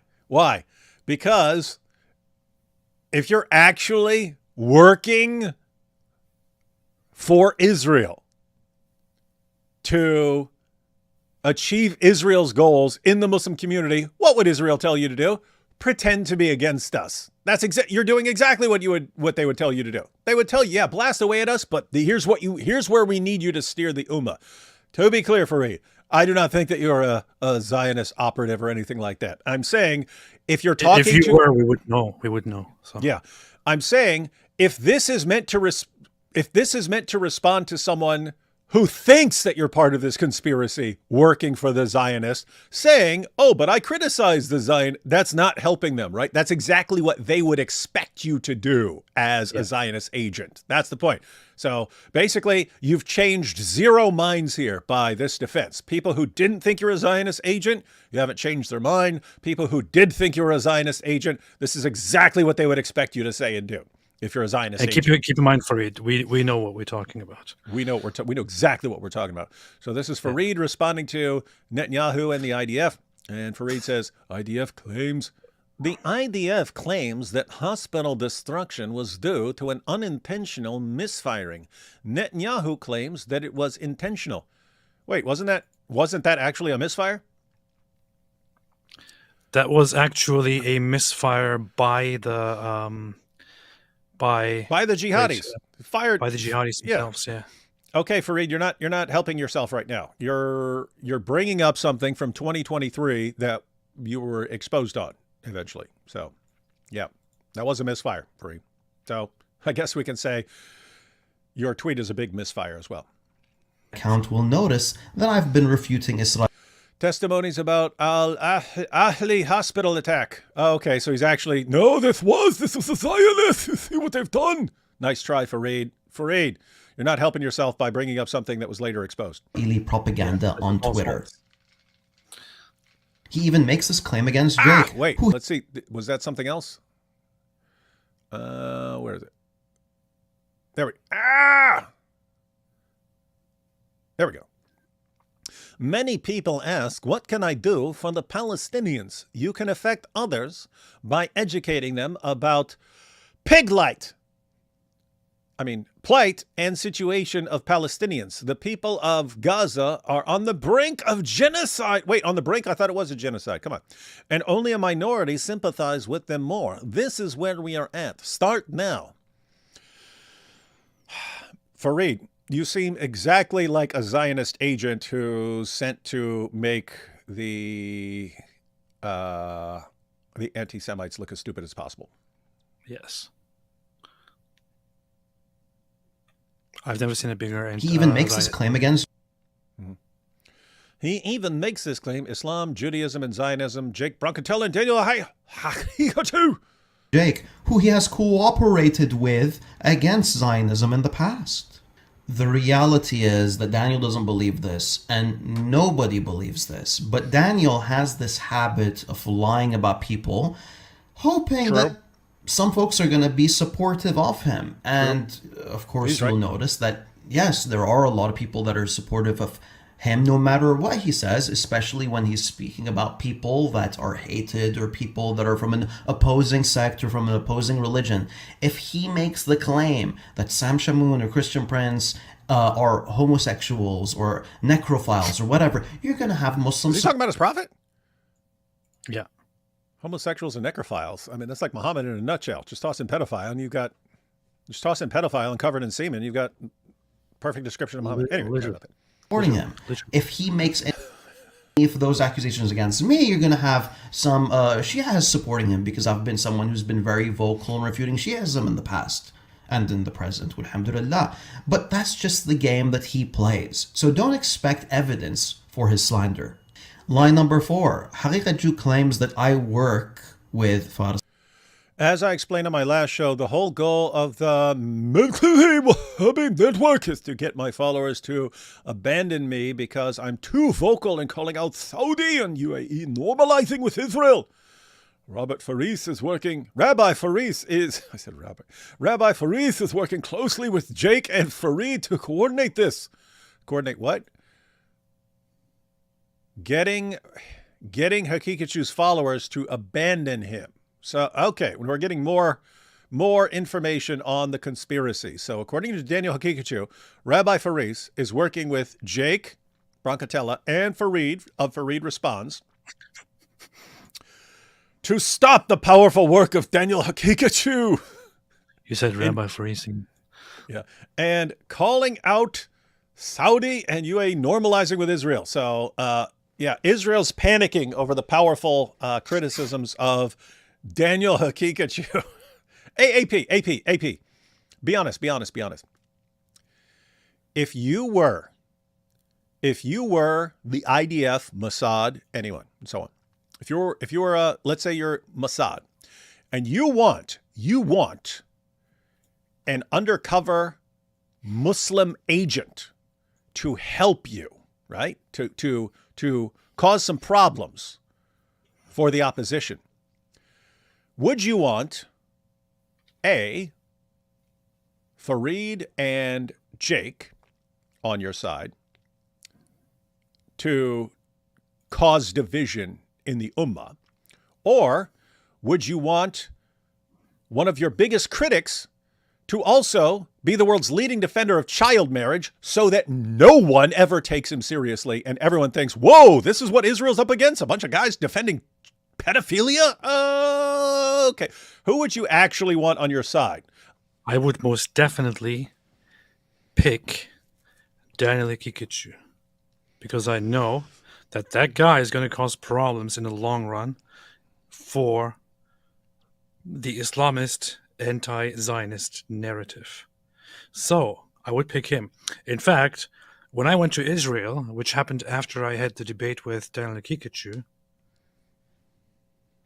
I was told there that by several people who had like very close relationships with the government, that they really appreciated how I handled the debate, and they were very happy with it, and all that. They weren't very happy with Daniel Kikichu's performance. And so what you would say is that obviously they told Daniel, build up a following for a while, start defending child marriage like crazy so that anyone who's not, worshiping you will think you're a complete lunatic, and then just start blasting away at Israel, and then debate the apostate prophet and do embarrassingly terrible and get completely humiliated. And that will completely discredit your the entire position. Powerful. The point here, Daniel, is if you wanted to say that Zionists are sending in Muslim agents to cause problems in the Ummah and to make things look bad and so on, you'd be a way better candidate. Because everything you touch turns to garbage, man. Everything you touch is tainted by you defending touching little kids. Well, Hamadi. This, of course, is another lie. Me and Faris don't even follow each other and have recently been publicly refuting one another. In fact, Hey, he called him Faris. You say Faris. He just called him Faris. Who am I supposed to believe? Faris is right. Okay. Faris actually warns people from taking knowledge from me. Fareed Bahraini. This guy looks funny for some reason. He looks like happy, like, hey. هذا والله تعالى أعلم. He's like the same as Abu Taymiyyah. Yeah, same. Wishwashi. Taymiyyah هذا I don't like. Oh, he doesn't like, sounds like he doesn't like Salafis. Because he's messing with, yeah, all right. Hang on, let's see. Now, it should be very obvious why Jake and Fareed staunchly refuse to debate me or even have a polite conversation with me. Not only because they know they can't defend their religious positions, but also because they know I will push them in a way that reveals their connections to anti-Muslim UAE programs and Rabbi Faris. They know this would end their careers. Lie number 5. Haqiqaju claims that I have connections to anti-Muslim UAE programs. Daniel, you've known me for years. You used to share my videos refuting kuffar for years. Until he found out that you're a Zionist operative. Instead of refuting me in my video, you're resorting to claiming that I'm a part of an anti-Muslim program now? Wallahi, this is pathetic. And Daniel, remember when people were accusing... So Fareed said, Daniel is not Shia. Shamsi is not pro-Israel. This is Shamsi from Speaker's Corner who got the crap beat out of him for saying that you can interact with Israel, not just be, constantly at war. When you hate someone, you want to believe every claim made against them. But Islam teaches us to be fair with opponents, like the Jews. That's why we'll say that they worship Ezra, because we're fair with them. This is it. You can't say it, Fareed. Also, a random Muslim's slander doesn't gain more weight just because he wrote it in an Israeli blog. You of being a Rafidi, I defended you. And I'm saying this right here publicly, despite Haqiqa Jew being a supporter of Hezbollah and Iran and a defender of Khomeini on multiple occasions, I don't believe that Haqiqa Jew is a Shi'i. He is a liar, though, a shameless one. Line number... I don't believe that he's a Shi'i. He is a liar. That was actually a good one for me. He is a liar. Daniel says he has the same priorities as other Muslims. Target and destroy pro-Palestinian Islamist groups and individuals relentlessly attacking their Aqidah. Yeah, Madkhalis are a section or a faction within the Salafi movement that are basically like Extremely loyalists to governments in the Middle East, and that basically abstain from any criticism to the ruling powers and the ruling peeps and all that. So they are basically politically in line with the Middle Eastern countries. That's what the Madkhalis are. And Daniel Kikuchu really doesn't like them. He really hates them. So he says, target and destroy pro-Palestinian Islamist groups and individuals by relentlessly attacking their Aqidah, causing division to discredit them. I mean, discrediting them to cause division. Brilliant. 6. Haqiqa Jew claims that I target and destroy pro-Palestinian Islamist groups and individuals by relentlessly attacking their Aqidah. Yes, very rude. Very rude. Haha, that cat was walking all over his Quran. Now, if you're reading this tweet, you're thinking that Haqiqa was referring to me attacking the Aqidah of Hamas or some sort of aid organization, which of course would be an absolute lie. But my assumption is what Haqiqa Jew means, if you actually pressure him, is he's going to say something like, yeah, Fareed... Hold up. I just have to point out, that cat is walking all over all those Islamic books. That cat like, You see me? I walk all over your books, Luther. You see? I step on them, you see. You're going to call me kuffar? You're going to call me a kuffar? What are you going to do about it? I step on your books. I stand up here on this shelf, and then I pee on the shelf, and then it runs down on all your books, and then I poop on the... dumb cat. Oh, boy. is attacking me, and I'm a pro-Palestinian individual, and he's attacking a pro-Palestinian Islamist group, which is my Muslim skeptic group. Now, of course, he wouldn't just phrase it like that. He wouldn't say Fareed's attacking me and Muslim skeptic. No, Fareed is attacking pro-Palestinian Islamist groups and individuals. So that's what we're dealing with. That's the type of manipulation and framing and hope that we're dealing with when we go back and forth with Haqiqa Jew. He's a deceptive individual that is trying to portray his critics as enemies of the Palestinian people. So Here's a quick question, AP. Think about this. But the Palestinian people... Think about this. Go ahead. Because it's always the same thing. Oh, yeah, I have to blast this guy for being a complete liar. But he does great work in this other area when he's doing something that I actually agree with. If he's humiliating the kuffar, convincing kids to stand up for child marriage and doing all this research on how child marriage is actually good. And Fareed, you know this guy is a compulsive liar who will not hesitate for a second to make things up and lie to support his own agenda. Right? Got that so far, Fareed? Because you see it because you know he's doing it to you. If someone was watching and not paying attention and just read Daniel's tweets, they would think you're this horribly messed up person who's actually working for the Zionists and so on, right? That's what they think. So because he's doing it to you, you know that what he's saying is not true. You know, this is a guy who will completely lie. Okay.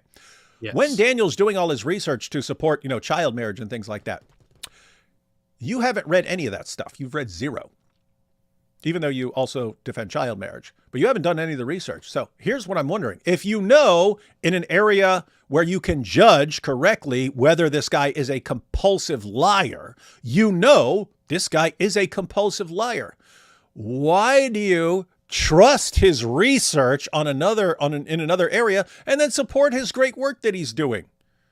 Guess what? His research, he does the exact same thing. He lies left and right. That's why he was exposed by IP. That's the question here. That is the correct question. That's the right question. Weird stuff. It's the same thing with like Sheikh Uthman or something, because Fareed defends Sheikh Uthman. Sheikh Uthman faked a hate crime against himself, squirted fake blood on himself, and then blamed the kuffar and stuff. And he could have gotten away with that. He could have gotten away with that if he hadn't then lied and said that the guy was arrested and taken to court and tried and convicted, and this guy's in prison. And someone told me that he actually went further and said, but then the guy investigated Islam while he's in prison, and now he's a Muslim. Now he's a Muslim, alhamdulillah. And it's like, and no one can find any of this stuff. No one has any record of this. Prosecutors, the police have no evidence. They have no police report. Nothing ever happened. No one went to trial and so on. And he's just going around telling people this. This is the same guy who his Dawah buddy, sent his wife to Sheikh Uthman for marital counseling. And Sheikh Uthman banged the wife and then married her, even though she was still married to the other dude. This is the same Sheikh Uthman whose original wife, assuming that was the original wife, they didn't have more before that, who had to file a restraining order against him a little while back for choking her and beating her and all these other things. And it's like, all Sheikh Uthman ever does is lie compulsively. But you're fine with it because he's on your side. So Fareed, but he's doing good things for the Ummah, man.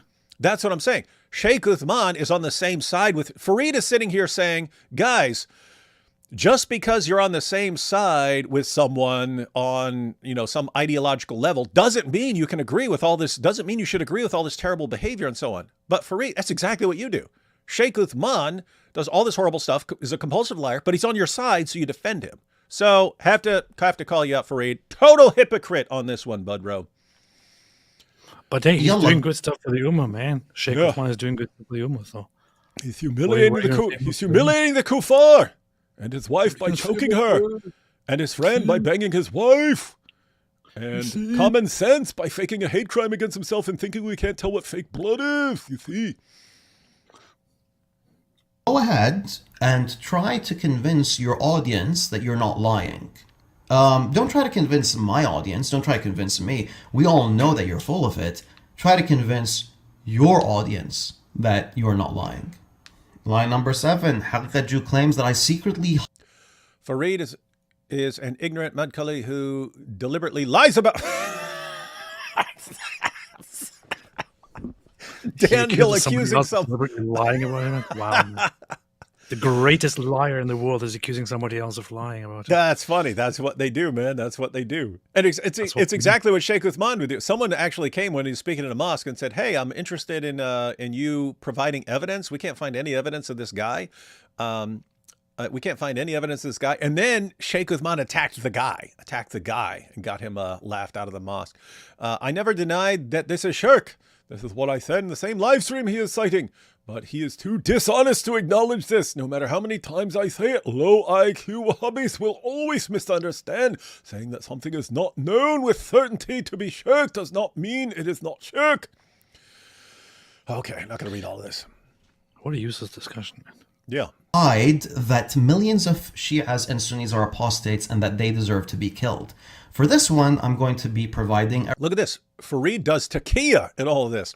He wants to declare all these groups as believing in Shirk Akbar, but he secretly hides what that means. That the blood of millions of Shia and Sunnis are halal, and as apostates, they deserve to be killed. That's what he says Fareed is promoting.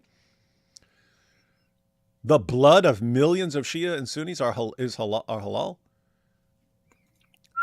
Wait, the blood are halal? Dude, learn some basic grammar. The blood are halal. Shias and Sunnis are apostates and that they deserve to be killed. For this one, I'm going to be providing a refutation by Haqiqat Jew himself.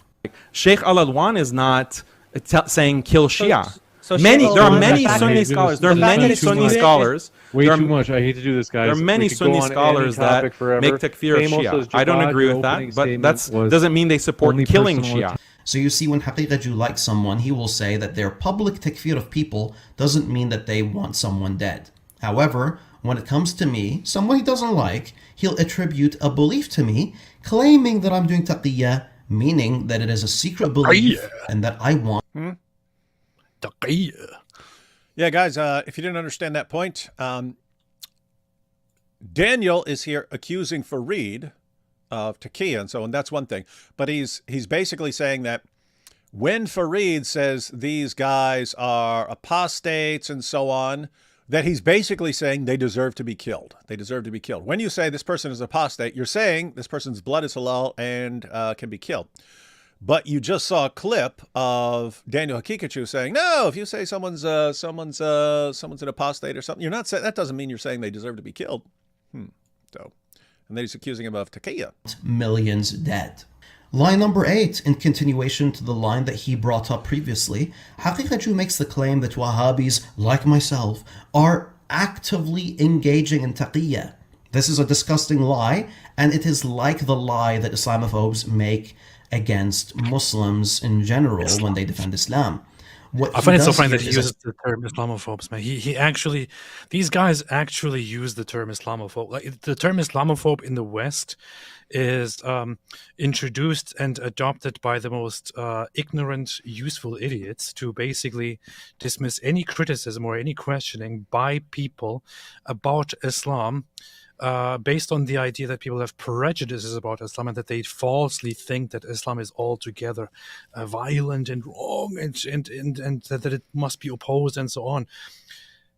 People usually call others Islamophobes because they want to prevent people from assuming that Islam is actually this violent, expansionist, intolerant religion.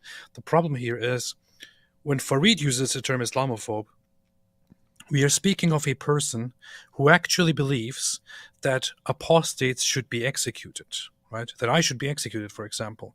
He believes in a future possible reconciliation of Muslims and the reestablishing of the caliphate. He believes in slavery. He believes in sex slavery. He believes in pedophilia. He believes in punishing blasphemers. He believes in religious wars and so on. He is in a way similar in his views and in his beliefs to Daniel Hakikachu. The two guys just have certain disagreements with each other here, but they are very much Islamists who defend the average Islamic political idea, which if we pointed it out, we would be called Islamophobes, but these guys actually believe in it. So for him to sit here and call people Islamophobes is just ridiculous and ironic.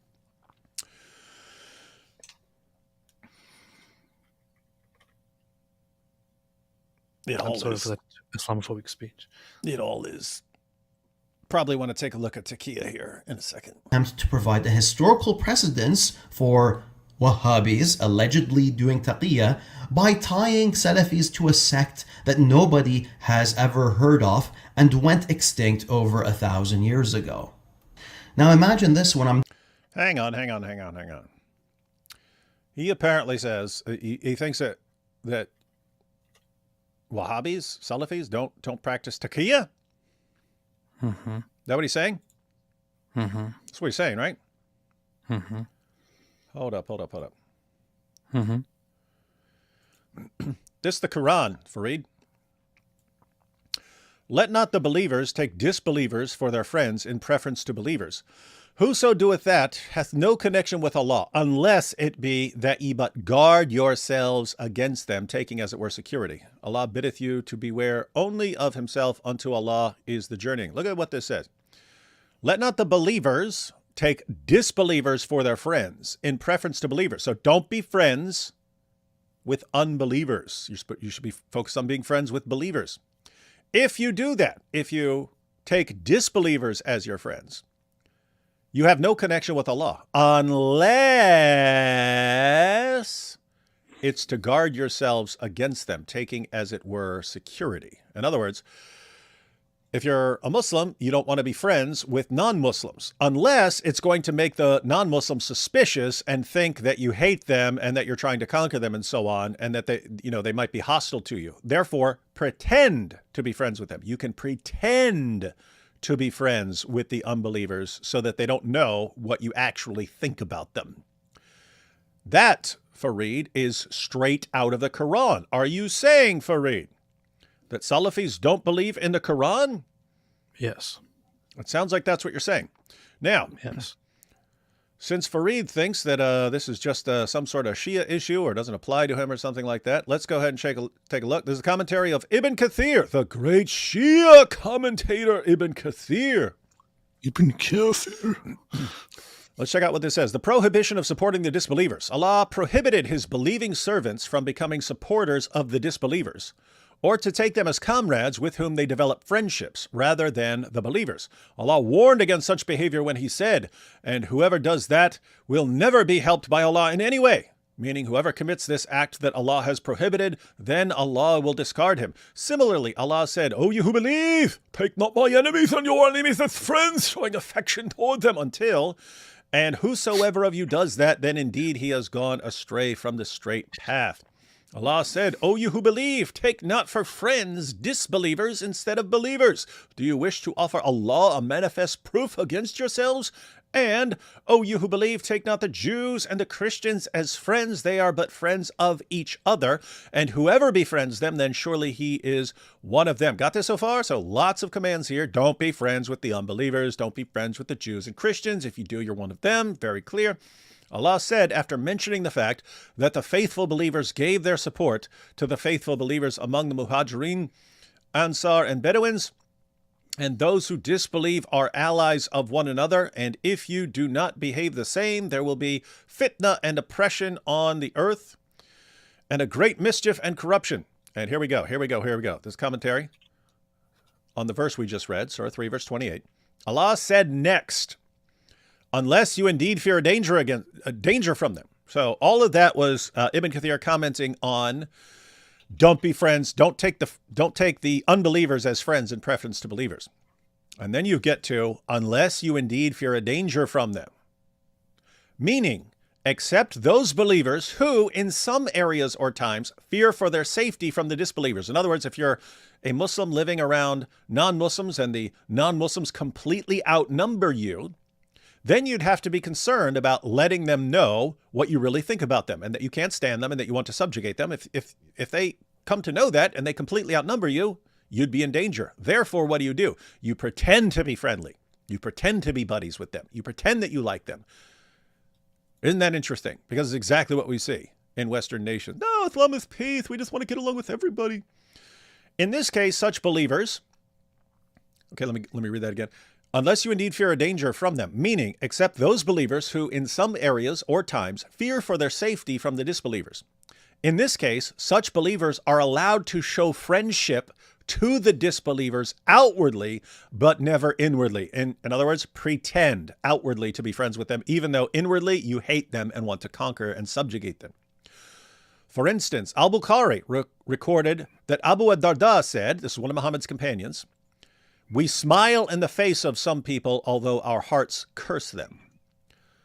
Al-Bukhari said that Al-Hasan said, another companion of Muhammad, the taqiyya, is allowed until the day of resurrection. Guys, this is a Sunni Muslim commentary, considered one of the greatest commentators of all time, commenting on Surah 3, verse 28, quoting multiple verses from Allah, and then quoting Bukhari about Abu ad-Darda and Al-Hasan, Muhammad's companions, saying, no, of course we do this. Of course we pretend to be friendly. Of course we deceive people into thinking. Of course we smile in the face of some people, even though inwardly our hearts curse them. And this is allowed until the day of resurrection. I don't know why you keep saying N-word, but whatever. I just have to wonder, is Fareed practicing taqiyya? Yes. Sounds like he might be practicing taqiyya here. It's allowed, so what's the problem? That's true. It is. So Fareed's doing exactly what his religion commands him to do. All right, here we go. Back to the video. dealing with Islamophobes and they're attacking Rasulullah sallallahu alaihi wasallam, and I defend Rasulullah sallallahu alaihi wasallam, I get accused of taqiyya. But I mean, this doesn't matter. This doesn't stick. There's no hadith that permits taqiyya. The only exception for taqiyya is if you have. There's no hadith. Wait, let him finish. Wait. He just read from Bukhari. It's Ibn Kathir, but he's quoting Bukhari. Like a gun stuck to your head or a sword stuck to your neck or whatever. Bull. Look at what he just said. It's only allowed. Taqiyya would only be allowed if you have a gun to your head. In other words, someone saying, "If you're a Muslim, I will blow your brains out." Then you could say, "No, I'm not a Muslim." Is that what 328 was saying? It wasn't saying if someone is threatening to kill you, you can pretend to not be a Muslim. That's not what that was saying. It was not saying you could pretend to not be a Muslim if someone's just going around killing Muslims. It was saying, do not be friends, do not be friendly towards the unbelievers that you're supposed to be subjugating and humiliating. Don't do that. Don't be friends with them unless doing so, unless letting them know what you think would put you in some sort of danger or make them more critical or more hostile towards you. And you're not pretending not to be a Muslim. You're pretending to be friendly. You're not pretending not to be a Muslim in this kind of taqiyya. You're pretending to be friendly. You're pretending to not hate them. You're pretending that you're not going to subjugate them.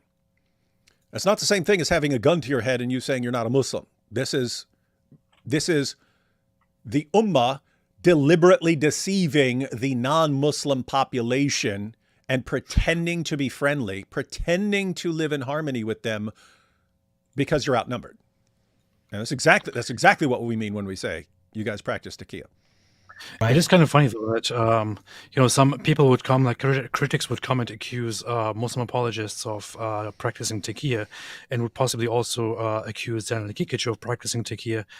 And if he denies it, we could basically go back to his accusations against Farid and say, aren't you here claiming that Farid practices taqiyya? So you are saying that your fellow Muslim apologists could and do practice taqiyya. So how can we be sure that you are not doing it as well? Mm-hmm. And you know what? Once you understand that these guys are allowed to deceive in various ways, Muhammad said war is deceit and so on. It's a weird situation where you have to try and figure out when they're lying and when they're not lying, because they're going to say the exact same. In other words, if you have a peaceful Muslim, you have totally peaceful Muslims who don't want to hurt you and so on. And so what's a totally peaceful Muslim going to say? Hey, what are you talking about, man? Islam's a religion of peace. I don't want to hurt you. Okay. If you're actually a Muslim who wants to subjugate people and conquer them and take their wives and stuff, but you understand that you're allowed to deceive people, what are you going to say? You're going to say the exact same thing that the actually peaceful Muslim says. So the point is, you've got one Muslim saying one thing, and he wants to subjugate you. You get another Muslim who's saying the exact same thing, and he doesn't want to subjugate. How do you tell the difference? Rough. But what Sunnis do, what I do, and I say, hey, listen, taqiyya, that's a Shi'i thing. You have chapters. What? Did you not hear a word I just said, Farid? I just read the Quran and one of your greatest all-time commentators who's quoting Bukhari and multiple companions of Muhammad. You're like, oh no, it's a Shia thing. That's what I mean. It sounds like you're being deceptive. It sounds like you're being deceptive right now. Anyway. It's about taqiyya and Shi'i books, okay? Haqiqat Juhiri is trying to level the playing field. He's like, no. Even the Salafis, they do have taqiyya. And they're linked to this group called the Najdat. And again, I've never heard of this group in my life until just recently when he started posting about it. He's ignorant. And he's trying to link us to them. Subhanallah, yani, this is the game that this guy is playing. So well done, Daniel, for giving. What'd you say? This is very deceptive, bro. Kuffar ammo against the people that are defending Rasulullah sallallahu alaihi wasallam. Well done. By the way, it's a terrible argument, but well done. Line number 9. Let's see. Farid, stop playing games. You and Jake do believe. You do believe. You just believe killing takes place. Oh, so he's saying you guys do believe in killing all these people. Okay, interesting. Yeah, but I hereby want to thank Daniel Kikichu for confirming for us that Muslim apologists like Farid are actually engaging in taqiyya. Thank you, Daniel. Thank you I for appreciate proving your point. Yeah, we should take screenshots of all this stuff and say, you see, Daniel admits that all these Salafis are practicing taqiyya. Don't blame us. Don't blame us when we say these Salafis are practicing taqiyya. Even Daniel Hakikachu, the world's leading defender of child marriage and therefore the greatest defender of Islam, has acknowledged that they practice taqiyya. Is there a better defender of child marriage than him? If even he admits it. You see? This is the proof. Who claims that I'm doing taqiyya and that I believe that he should be killed when I've expressed the opposite. So apparently, Fareed. You see? Listen to what Fareed said. So Fareed, let me get this straight. He's accusing you of practicing taqiyya. You're lying to cover up what you really want. And then to prove that you're not lying, you post a tweet where you said, "No, I don't want you dead." Fareed.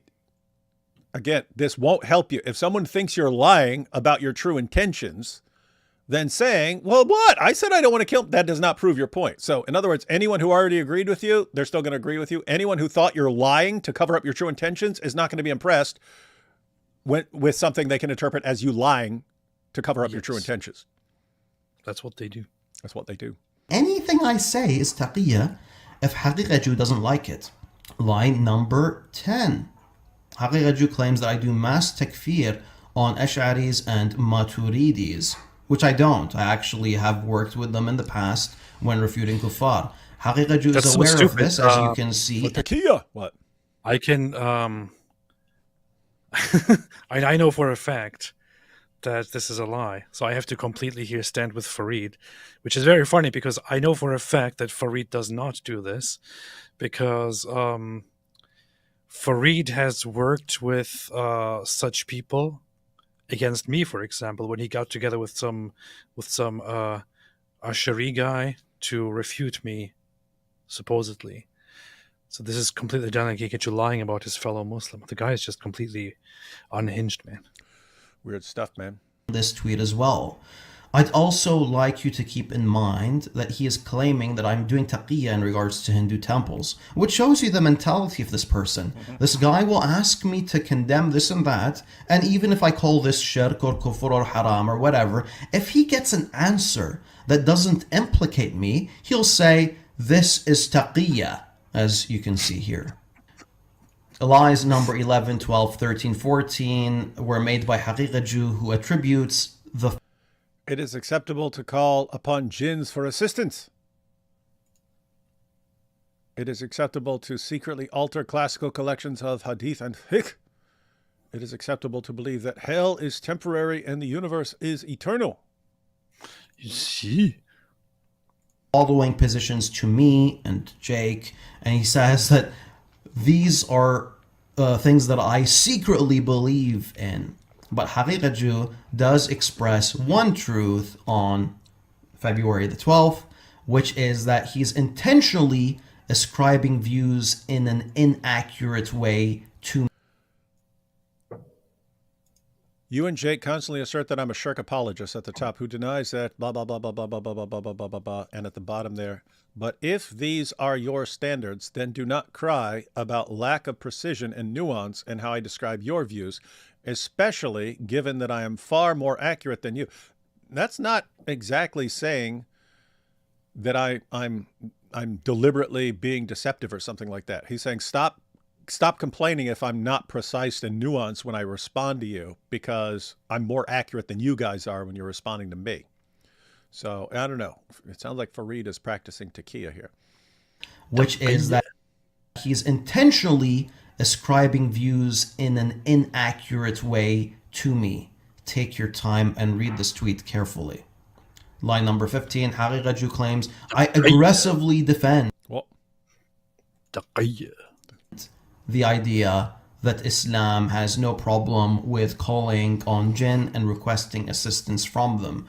This is especially ironic since he said that this is my secret belief in the previous screenshot. How is it a secret belief? And then he claims I'm aggressively defending the idea. Of course, this is another lie by Haqiqaju. By the way, I'd like to show you an example of how Haqiqaju treats the Shi'as versus how he treats Sunnis like myself. There's a fatwa from Khamenei from the leaders of the Shia, from the leaders of Iran, specifically saying it is haram and it is a disgusting thing to curse the Sahaba, including by name Abu Bakr, Omar, and Aisha radiallahu anha. And Uthman, I believe they included as well in the official fatwa that they published. Okay, so if you listen to these figures, they're not cursing the Sahaba in their speeches either. The supreme leader of Iran. So, guys, if you don't know what that's about, one of the criticisms that Sunnis have of Shias is that Shias will curse people like Abu Bakr and Aisha and various companions of Muhammad and so on.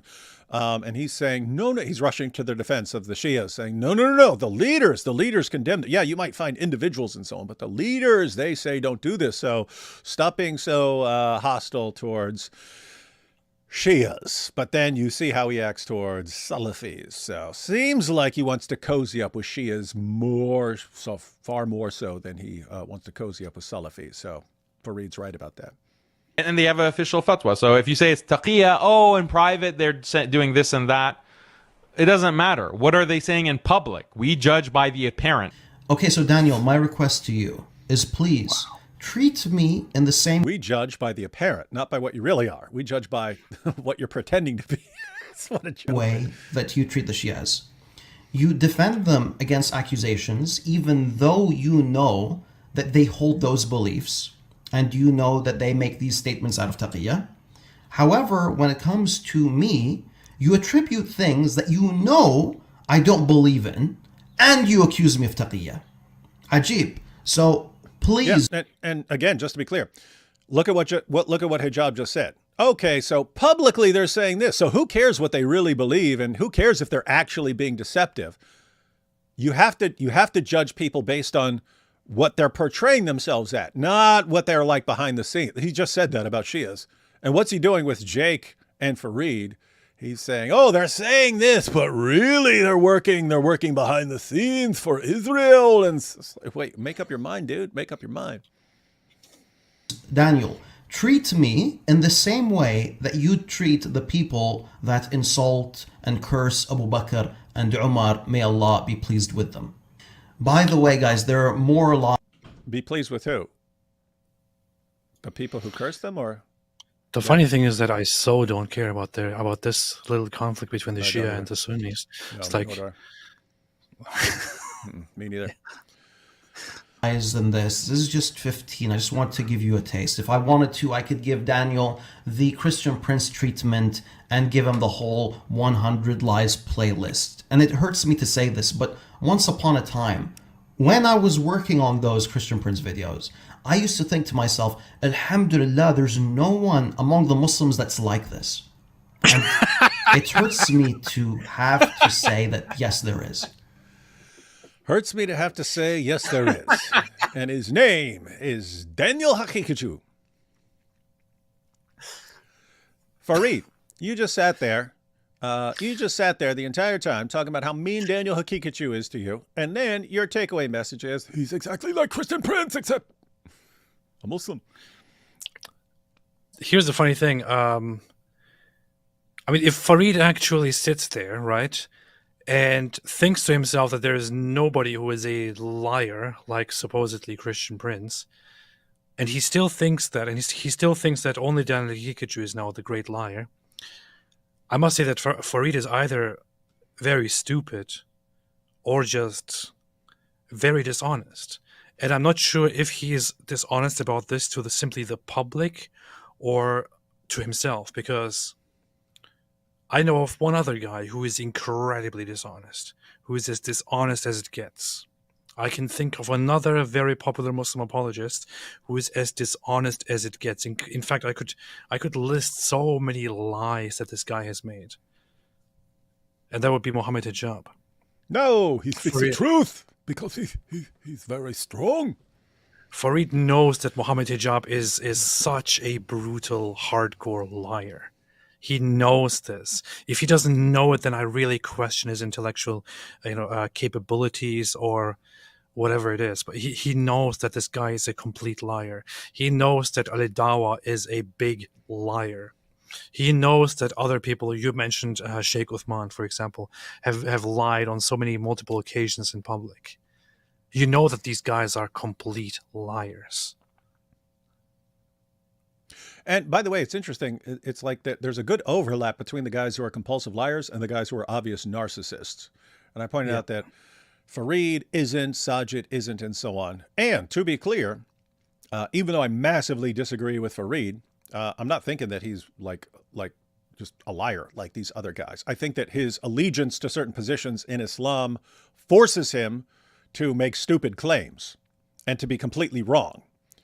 But I don't, I think it's because his allegiance to Islam sort of compels him to take those responses, not because he's just sitting there thinking up lies. So just to give an example, something we've gone back and forth in the past on is we point out that in the Quran, Allah repeatedly declares that Muhammad couldn't perform miracles. He's just a warner. And then Fareed will deny that and say, but Muhammad performed all these miracles in the hadiths. And so, whereas we're looking at that going, okay, these hadiths are obviously made up. If according to the Quran, Muhammad spends his entire prophetic career coming up with excuses for why he can't perform miracles, and suddenly we go to the hadith and he's performing miracles left and right, obviously obvious that those are fabricated. But those are sahih. So from his perspective, he has to believe those things. And so he has to reinterpret the Quran in light of these obvious fabrications and so on. So I don't think he's being deceptive when he says, no, Muhammad performed all these miracles. He really believes in the methodology and so on. And therefore, he says stupid things. But that's very different from being just a compulsive liar like Daniel and Hijab and Ali Dawah and Sheikh Uthman and so on. Powerful. Tell Daniel Hakikachu that Fareed is Yemeni and that Muhammad said they are the best of people. Yes, indeed. All right, guys. So that's the latest update on the Dawah Wars. Things are going really well. Only going to get worse in 2025. Trust me. We'll see. Rome, Constantinople. We'll go through this last super chats. Rome, Constantinople reunion won't just be generational, but millennia defining. Inshallah, soon. I would love to see that. Some people don't want to, but I would love it. I'm leaving out an Ezra cup in case he visits with Elijah on Pesach. We will find out once and for all. Nice. You got to leave stuff out for Ezra. Am I the actual Muslim if I judge by the Torah and the gospel? Yes, you would be, according to the Quran. How do you identify someone doing the taqiyya? It can be hard, but usually you just catch them over time. The most straightforward to catch them is when they're actually exposed. Like after the 9/11 attacks and so on, there were people, this has nothing to do with Islam. And they later get video footage of them celebrating behind the scenes and stuff and calling them the glorious martyrs so you can catch people like that. But Dizzle, shout out my daughter Lydia. Hey, Lydia, how do you doing? Be based like us. Super chat, no comment, but thank you, Rafo. MT says, AP, have you seen Candace O spreading fake picture of a Syrian baby saying it's Gazan and that Randy Fine endorsement means America is controlled by Israel? Don't even think she's been community noted. Is that true? I haven't seen the one with the baby picture. I did see that she basically says that that Donald Trump is just a puppet and that the White House is actually controlled by other forces led by Benjamin Netanyahu. And so she's basically doing the whole Zionist occupied government, Jewish controlled government thing. It's just it's so funny to me because the very same people who go around the loudest screaming all the time, America, America first, America first, America first, happen to quickly turn into those who are anti-America when things get serious. She has become completely anti-America. She has become completely anti-American geopolitics, anti-Trump, now accusing America of being a puppet of the Jews. The funny aspect to that also to me is that it's incredible that in America it's a common conspiracy theory among crazy people, only few crazy people who say that the Jews or Israel are actually controlling America. But in Israel, it's an actual discussion that America is controlling Israel. But you have the most unrealistic belief of these two is, of course, that Israel is controlling America. But you have people like Candace Owens openly and proudly saying dumb stuff like that, and also arguing that the Jews are in charge and so on. She's obviously a crazy nut job. She is a I mean, she was hired because of her skin color. That's it. And is now and was turned into a speaker who simply says the dumbest and latest dumbest things that people want to hear. She doesn't have an opinion of her own. She just repeats whatever her husband says. So it's just a shame that we have to put up with such a public figure. D. Wood, opinion on the dolphin grape crisis in Pakistan. Yeah, I've seen some stuff about that, but I haven't really followed it. But that's pretty creepy stuff. They like to apparently like to bang dolphins over there. But I mean, we saw years ago when it was like Pakistan led the world in search for like videos with human beings and animals. Let's just say. D1AP, in your opinion, what's the 3 worst things Momo has ever did in order? Also, what is the nicest thing Momo has ever done in his life? It's actually tough to say because 3 worst things because there are things Muhammad did that his followers that wouldn't be an issue for his followers afterwards, but there are things that he did that massively influenced the Ummah. And so, let me give you an example. So, it's extremely messed up that Muhammad took the wife of his own adopted son after causing the divorce by lusting after her and then justifying this by claiming to get Quran verses and so on. However, that's not something that you see lots of other Muslims doing because when he tried to justify it, he had to outlaw adoption in Islam. So it's not an issue anymore of taking the taking the wife of your own adopted son. So you don't see this thing going on over and over again, right? Whereas consummating a marriage with Aisha, here we are 14 centuries later, Muslims are still defending it, and it still happens in the Muslim world, and it's been happening for 14 centuries. So that sort of thing is actually really bad. You have an occasional passage in the hadiths about Muhammad hitting one of his wives, but I have to say that in this situation, the command itself is worse, right? Because you just get this blanket command that husbands can beat their wives into submission, and he also said that a man will not be asked as to why he beat his wife. It's, hey, if a guy's beating his wife into submission, you just mind your own business. So it's a situation where some of the worst things he did were actually just giving certain commands that can be worse than something that he did that doesn't necessarily influence a ton of people. So you have the situations where it's both. He gives a command in the Quran, Surah 65:4, that you can have sex with prepubescent girls, but he also does it. And so some of those kinds of things. You have some messed up things that he does, like torturing a guy to find out where his money is and stuff. That doesn't seem to be this ongoing issue with people doing this all over the place. So yeah, it'd probably be some of the things that he commanded that still affect people, like death sentence for apostates and so on, some of those things. As far as the nicest thing, I would say the best thing Muhammad did was to rule out, tell his followers not to commit female infanticide. So that is something I would agree with. You have any thoughts on this, AP? I would say the nicest thing was to marry a little child. That's good. Very loving. The worst things were, of course, marrying a little child, declaring himself to be a prophet, and staying alive. Just being kidding. born, being born and then staying alive for so long. But the whole raiding and being a prophet aspect, there's just too much. The nicest thing, I can't really think of a nice thing. I mean, I guess the nicest thing would be that he didn't outright say you are all allowed to rape little children. So we will never forget. Oh, this is from Mosh Cohen. We will never forget that Haydar Golden was murdered after the ceasefire took place in 2014, and they used an ambulance to kidnap him to a hospital. Interesting. So Mosh is pointing out that the ambulance thing may have had something to do with them knowing that these guys will use an ambulance to cover up what they're actually doing. They be flashing their zabibas. I showed them my zabubas.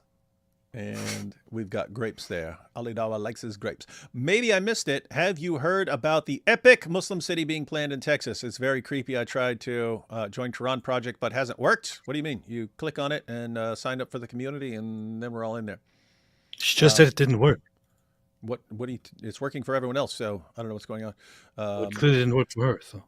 Yeah, if you're having a problem, send me an email. You can look up email on my YouTube page, and I can put you in contact with tech support. Dawah was behind the curtains. That's true. That's true. D-Wood, looks like your Quran project will end up proving that no one really reads the Quran. Yes, it will. These guys say, you've got Dawah guys who say the exact opposite of what the Quran says, and the entire Ummah believes them, and it looks like no one's actually reading the Quran. But we will. Mrs. Ali Dawah 100% has the booming voice of a pre-op tranny. What? Why is everyone making fun of Ali Dawah's wife, man? What'd she ever do? The only thing she did was like write some things, scribble some notes down on a whiteboard. They sound the same. Dawah's wife sounds like this, like. Pat's Leather Chef says they sound the same because they're cousins. How do you know? You don't know if they're cousins just because it's extremely common. Libyano said what? Libyano said because there's zero evidence of the OG Injil doesn't mean anything since there's no evidence of the Q gospel. Does this presuppose the Q theory is true? And what are your thoughts on how to respond? Wait, Libyano said that because there's zero evidence of the OG Injil doesn't mean anything since there's no evidence of the Q gospel. Does this presuppose the Q theory is true? And what are your thoughts on how to respond? I mean, as far as Q theory being true, there's nothing that should bother Christians about Q theory. It's just that there was originally some sayings document of Jesus that we don't actually have, but that was actually circulated, and some of the quotations from Jesus were included in the Gospel of Matthew and the Gospel of Luke. So I don't know why there'd be a problem with Q theory. How do you explain that? But as far as the Injil, as far as the okay, now I get it. Now I get it. So if you're saying, hey, the Quran says there's some sort of Injil given to Jesus, and you say, oh, but we have no evidence of this. We have no evidence of this gospel given to Jesus, and you say, but there's no evidence of the Q theory or something. No, you have all kinds of evidence of the Q theory. You have all kinds of evidence. You have no evidence of some book given to Jesus. You don't have that. But besides that, this is all irrelevant, because the claim of the Quran is not the claim of the Quran is not there's some lost gospel of Jesus. The claim of the Quran is that Christians have the gospel, and the Quran says the gospel is given to Jesus. So that's a point. The problem is for Muslims. That's a Muslim problem. Your book says that the Injil was given to Jesus, and your book says that we have the gospel and that we have to judge by it. So Muslims have to solve that mystery. Muslims have to solve that mystery. And you can either say that the gospels we have were given to Jesus, or you have to say that the Quran is talking about gospel in two different ways, which is exactly how Christians talk about. We'll talk about Jesus preaching the gospel. That's a spoken message. But when you're talking about a book that Christians have, we know what that is. That's the combination of the four gospels or the entire New Testament. If you're talking about something we have and you're saying we have to judge by it, then you're affirming what we have. So it's up to you to tell us whether what we have is the exact same thing as what the Quran says was given to Jesus, or it's something else that's also called the gospel and that Allah is affirming. None of that helps. The point is, none of that helps you. Nothing. If you say that the gospel is only something given to Jesus, okay, then we don't have that. The Quran says we do have it. You're in trouble. It doesn't work. Or you can say that, no, the Quran is saying the gospel is given to Jesus, and the Quran is also affirming the text of the gospel that you guys have now. Okay, then you're stuck with the Islamic dilemma. The point is, there's nothing here that makes sense. There's nothing here that makes sense. Don't let a Muslim get away with saying, no, it was something given to Jesus, but then it was lost, and you have no evidence of it. That's not what the Quran says. The Quran keeps saying that we have it and we have to judge by it, and we have no ground to stand upon unless we stand upon the gospel that we have. So that's just, they keep acting like we're the ones with the problem here. No, your book is the problem. Been watching Mike Winger videos. I lost 50 kilograms. Yeah, because your brain fell out. On Urban Dictionary, please do not look up Turkish delight. Okay, we will not. Here is one by a guy named Harris Sultan. Why did apostate prophet convert to Christianity? Well, I thought, no, Harris is friendly, man. Did you actually watch it, Drake? He actually made a video about this, and He's not It was attacking pretty you, right? good. Yeah. No, it was not pretty attacking good. him. Yeah, don't look at the headline and say, "Oh, he's an atheist, so he must be mean." Harris is a pretty friendly guy. He was pretty good. And he also said that he's totally supportive of me and so on. So Promo's CV said he had a mole. Unlettered was he, without pen or scroll. He said the Torah foretold of his role. It's there in your scriptures. So now pay your toll. Well, that's part 1. Part 2 will be coming soon, but it's further down. How do I respond to a Muslim who says they can't believe Christianity because of how many denominations there are? Well, just point out all the different denominations in Islam, and don't just think there's just Sunni, Shia, and Sufi. No, you have all sorts of subgroups within these groups. And they don't agree even on basic theology. You'll have Sunnis who believe that Allah has actual literal body parts, and Sunnis who don't believe that. So, Hunter says, I was the one who pointed out the Dawah voice the other night. Okay, maybe others did too, but it was funny for those of us who know you, so you're good. Yeah, I was thinking if you know that Dawah voice, that's one thing, but other people might have been like, what kind of dumb voice is that? Cyrus's resume wasn't the same. His destiny was foretold by name. Isaiah said that he'd set captives free, which just what he did in 538 BC. Cyrus let the Jews that were captured. I would have to say in response to the other question also about about Christian denominations, it's like on the surface it seems like an interesting question, but it's like first off, there aren't actually that many different denominations. There's 4 billion, just like 4 billion Bibles. If you, I guess, if you want to treat all non-denominational or Protestant or Reformed ones as separate denominations, you could count them up to, I don't know, many. Or you could just view them as a handful of different denominations, a handful of different Christian traditions, and there you don't have to necessarily go for the idea that that it is proven false because there's so much disagreement among them. I mean, that's a very stupid argument, or that. Or you would ask the question, which Christianity is the truth? If you're going to argue that Christianity is true, then which Christianity is true? You don't have to get there. You can start with the basic premise, which is that that the beliefs of Christianity are true, right? The other stuff that Christians internally disagree over are simply things related to further details on how we establish the doctrines of the faith and so on. It doesn't necessarily say anything about the truth or falsehood of the religion itself.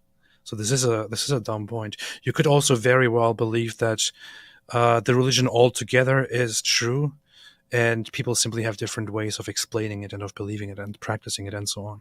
So, yeah, that is correct. Yeah, I mean, just think about any issue. You'll have people agreeing on something and then disagreeing on other things and so on. You wouldn't say this makes the core position false. If you did, I don't know how you'd ever affirm anything. And so it would be good. It would be good to ask a question like, do you assume that if a bunch of human beings who have different views and different personalities and so on, had secondary differences on an issue, therefore the issue is false? Yes. And that I'm saying that because that would be a really weird claim. Take a scientific issue, some scientific theory that scientists agree on, but they have different perspectives on it and stuff like that, and some differences. Would you say therefore the scientific theory has to be incorrect because they have some other disagreements on it and they have different camps? It'd be a weird kind of claim. Yes. Let's see. If a da'i Here we have one AS saying, this guy went believing in no God to believing in three. I would first invite you to learn English. Secondly, nobody believes in three gods. So you don't even understand what people believe in. You can't say no one believes in three gods. You could have a person who believes in three gods, just not anyone we're familiar with. Just not Christian, yeah. Yep. So. If a da'i prioritizes his day job over Allah, does that mean he's shirking his responsibilities? Yeah.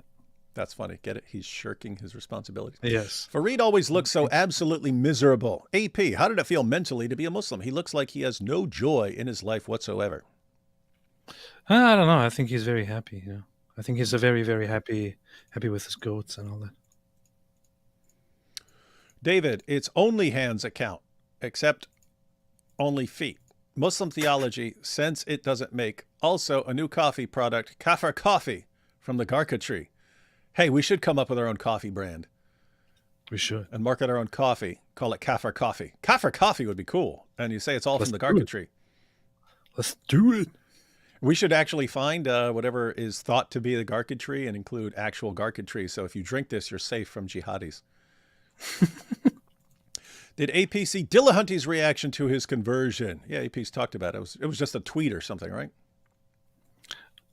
I saw multiple people now bring this up, and now I'm wondering if he actually talked about it. Oh, if he said something else, like in a video or something? Yeah, because all I have seen was him just responding on Twitter to me. That's it.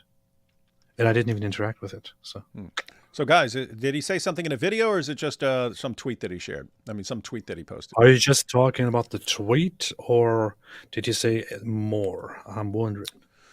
Daughter of the Most High said, did you hear of the protester in Gaza tortured to death by Hamas on the Free Press YouTube channel? It was not covered by much media. Is that the guy who was leading the protest, and they is that the guy? If so, yes, I've heard of that. But it is pretty crazy what these guys will do to anyone who resists them. And these are the same people who voted them into power.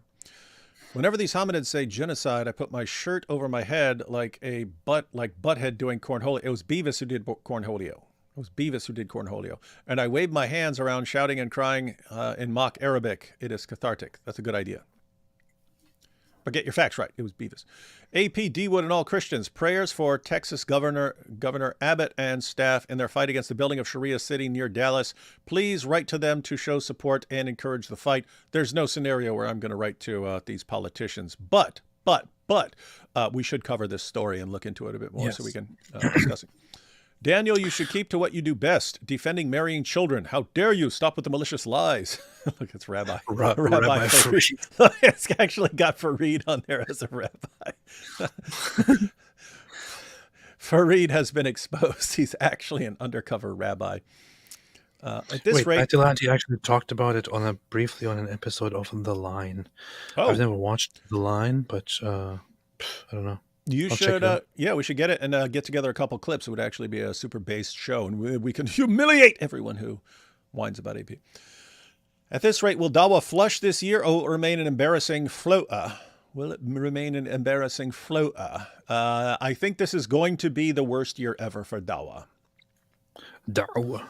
Would Fareed say that Daniel Hakikachu is mapping the way for Muslims? Yes. David AP, do you guys think Muhammad made Islam up by taking ideas from other religions, or he was actually visited by a demon and was brainwashed and stole ideas from other religions? I think you could argue it either way, and that you have good evidence for arguing it either way. So you basically have three main options. Either he's getting his revelations from God, like he thought, in which case I'd say you have the least evidence for that. That's like terrible, and you have too much evidence against it. But the other two possibilities are that he was deliberately making up revelations, or in other words, his revelations have a purely human origin, namely his own mind. Or keep in mind, if his revelations have a purely human origin, like his own mind and his surroundings and so on, there's two directions to go there. He could be doing so deliberately, or like just he's got mental problems and he thinks he's getting revelations even though he isn't. And then the third possibility is that there's something demonic at work.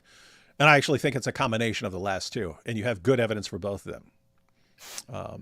That this guy had one, you have evidence that this guy has some serious issues, and I would say you have some good evidence for demonic influence on him. Just wanted to wish you a happy of all birthdays in advance. Hey, how'd you know it's my birthday in 2 days? How'd you know it's my birthday? I won't be able to watch your videos in some time. Guys, let's flood the chat with Cash, love to you. People have been flooding with super chats, and then tell them it's my birthday in 2 days. Gonna be 49, man. Why do these Muslims always have a British accent? Because they're all British. They're the real British. Is there a secular publisher I can purchase a Quran from for the project? I don't want to fund Islamic institutes in any way. You can always get one at like you can always get a used one or something like that online. That money's not going to go to anyone if it's like through a bookstore. So you can look up a Quran on Amazon or something like that and click on a used copy, and you can get like a new used copy from a bookstore. But the point is that's just going to the bookstore. The book's already there. The publisher has already made that money by originally selling it. This would be owned by a bookstore. So yeah, or you could just use an online Quran or something like that. Can somebody tell me which episode or which video that was where Matt Dillahunty talked about me? Because I can't find it. Why are you so obsessed with anything anyone says about you? Show some humility, man. I'm going to humiliate We will him. destroy Matt Dillahunty. Matt Dillahunty will be Matt Dillahunted by AP. You see? Christian Gadfly says, I don't understand how YouTube Christians have feuds. They all seem so cool, except that loser Goat Hub. Hey, Christian Gadfly, you should jump into a live stream with us this year. Pretty soon. Yes. On a cool topic. AP has the Holy Spirit punctuality fire happening. AP did just dramatically change in terms of being on It top. might be a coincidence. Might be a miracle. Imagine being a little gadfly, filthy trash. I'm starting to think that these are buddies or the same person, Goat Hub and Christian Gadfly. Ex-Muslim on Matt Frad said D. Wood and Nabil were inspiration. Oh, did he? Powerful. Is that the interview you were talking about? You said we should go through some clips of that? Okay. Yeah. Lol, that Muppet wish he could get into 8200. Fareed wishes he could be in that unit. Dex Jenner 489 attributed D. Wood as one of the main reasons to leave 24 years of atheism and accepting Christ, and comment toddler gets suspended video. Okay, that's a video I posted a couple days ago. Huh, it's interesting.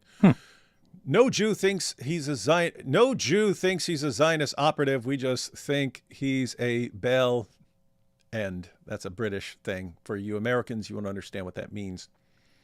But it's not a good thing to be. It's Ali Dawah that's the Israeli asset, and he's proud of that. Yes. All these guys would be. I mean, think, guys, if you were actually like Mossad masterminds plotting the destruction of Dawah, what would you do? You'd get Muhammad Hijab, Ali Dawah, Sheikh Uthman, Daniel Akikachu, all these guys as the representatives of Islam. Why do I say that? Because it's exactly what I do, ladies and gentlemen. I figure out who needs attention and who needs to be running the Ummah and so on. And I give little nudges to people to help them get more popular here and there. And I say, people say, oh, you should destroy this. No, you don't destroy your gold mine. You don't destroy a gold mine until it stops producing gold. These guys have not stopped producing gold. But the point is, yeah, if you were some mastermind, you wouldn't want to be destroying these guys. You would want Ali Dawah. You would want people like Ali Dawah being the leaders of the Dawah movement. You would want these guys being the public faces of Dawah, because it's terrible. It's terrible for the future of Islam. Israel, we had Masab Hassan Yusuf, but want Fareed. Yeah. Yeah, we don't want this guy. We want Fareed. When the Ummah needed him most, Allah once again lets his religion crumble from the inside. That is true. We're seeing it. You are six. You're sick. You are six. You should modify that slightly to say you're six. That hijab soundbite. Daniel is mad that Fareed is blowing his cover in Unit 8200. That's true. Fareed is mad that Daniel said he's in 8200 instead of Mossad Somet Division. Internet slap fight. You know, it'd be funny if like Unit 8200, whoever's running that, was like masterminds, and these guys are all in Unit 8200, but the leaders like have them going after each other and stuff like that to cause more division in the Ummah. That would be classic. What doubts, man? That's a good point. When the cat is more entertaining and true. yeah. Fareed now has to include little clips of his cat to keep people paying attention. And Sheikh Uthman would have gotten away with it too if it weren't for his compulsive lying. That is a problem. It's like they can't just tell a little bit. It's like, oh, people are falling for this. I just have to tell more and more and more. I've seen the same accusation, she's a Mossad agent, unit number, blah, blah, blah, by a Muslim on a Christian woman's Twitter. I thought, who could fall for this? But Fareed seems worried. Ummah is not smart. Dude, that is interesting. Like, we're sitting there going like, why is he complaining all this stuff? It's like insane and idiotic. Fareed and Jake, they're part of this Israeli agency trying to attack me for my powerful defense of child marriage. And you're thinking, why do you even respond to this? It's so stupid. But the fact that Fareed is responding shows that Fareed believes the Ummah is stupid enough to fall for this and that he has to actually respond carefully to it. So that is actually a good point there. Dawah is bawa, lying then crying, wawa. Is goat halal for a wife in Islam? AP, yes or no? Yeah. Okay, you have it here, folks. I don't like how people use the word phobia nowadays. Phobia is an irrational fear where people have reactions akin to panic attacks. Yeah. Yeah, and if you have an actual phobia of something like spiders or something, like you can show someone like a picture of a spider and they'll like be paralyzed. Whereas if you're talking about Islam, they call us Islamophobes. Guys, do we look scared to you? I'm terrified, man. Do we look scared to you? I'm horrified. I rolled up to Speaker's Corner in a shirt covered in Quran verses with checkmate jihadis written across it. Do we look scared to you? That sound like paralyzed with fear. I'm horrified. I'm so scared I can't even explain it. Who is more based, Frank Turek or Aaron Ra? Frank Turek. The next Dawaist, that's funny, will be called the Quran Shan. The Quran Shan? What is that? Let's turn those Qurans core off.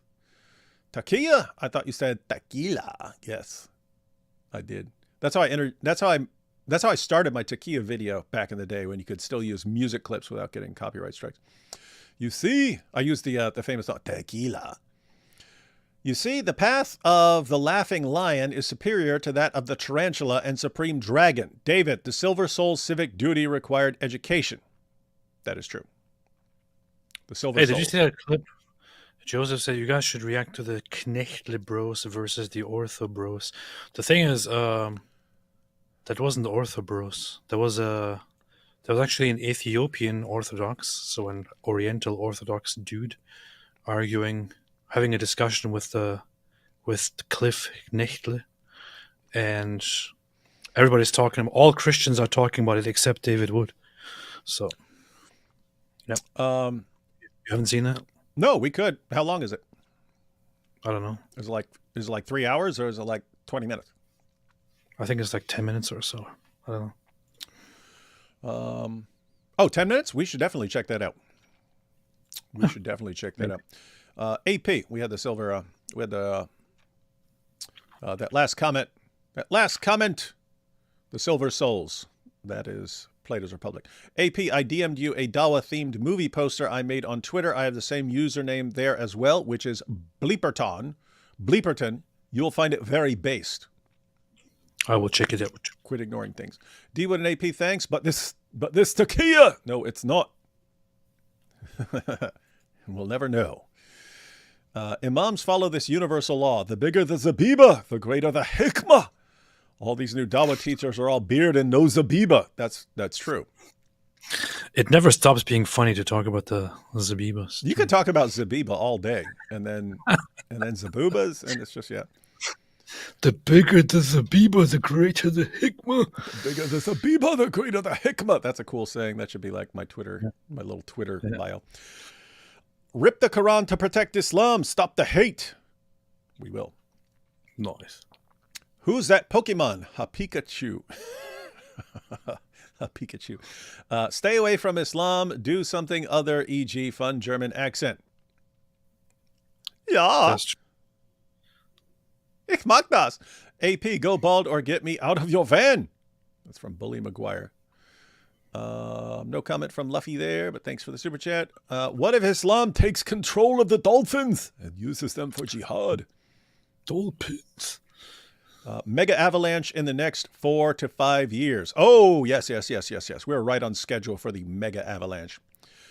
The nicest thing he did was he didn't refuse the poisoned food. That was very polite. That is very good. That's definitely one of the top 3 nice things Muhammad did. He could have refused it. He could have refused to take a bite of the poisoned food and then lived for another 10 or 12 years and given us more horrible revelations.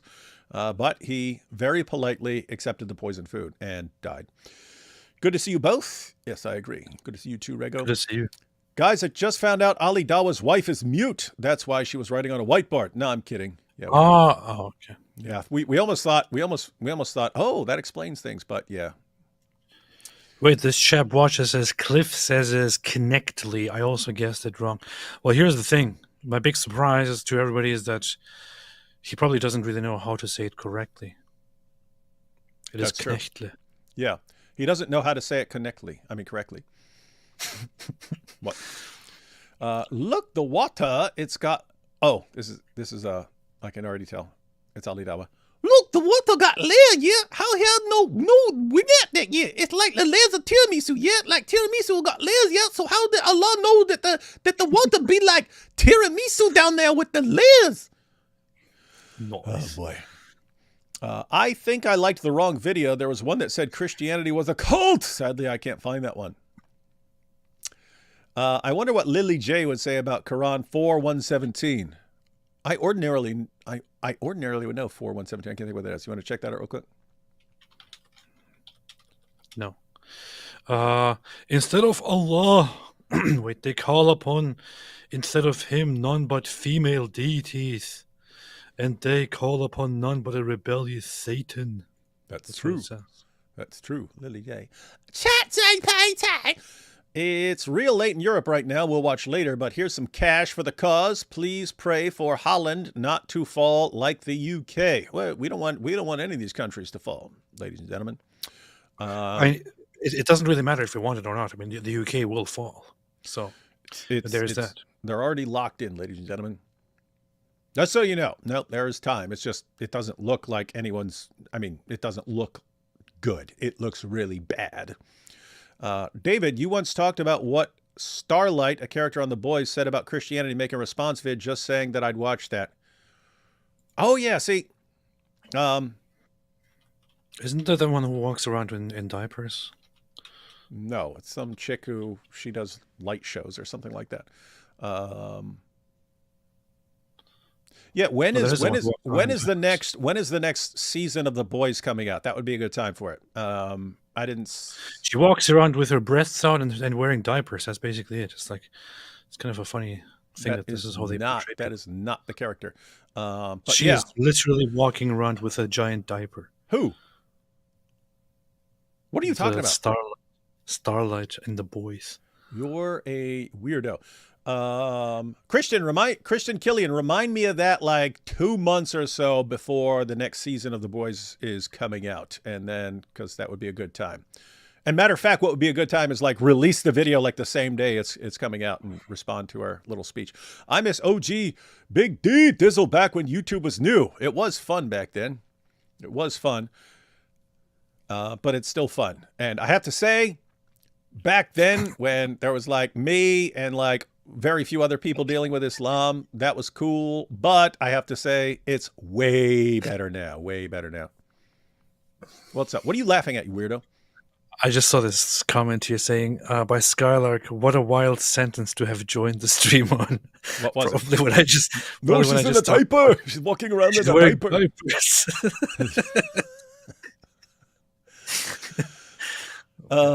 Jay Pendragon said, "Can you do a video on Allah versus Yahweh?"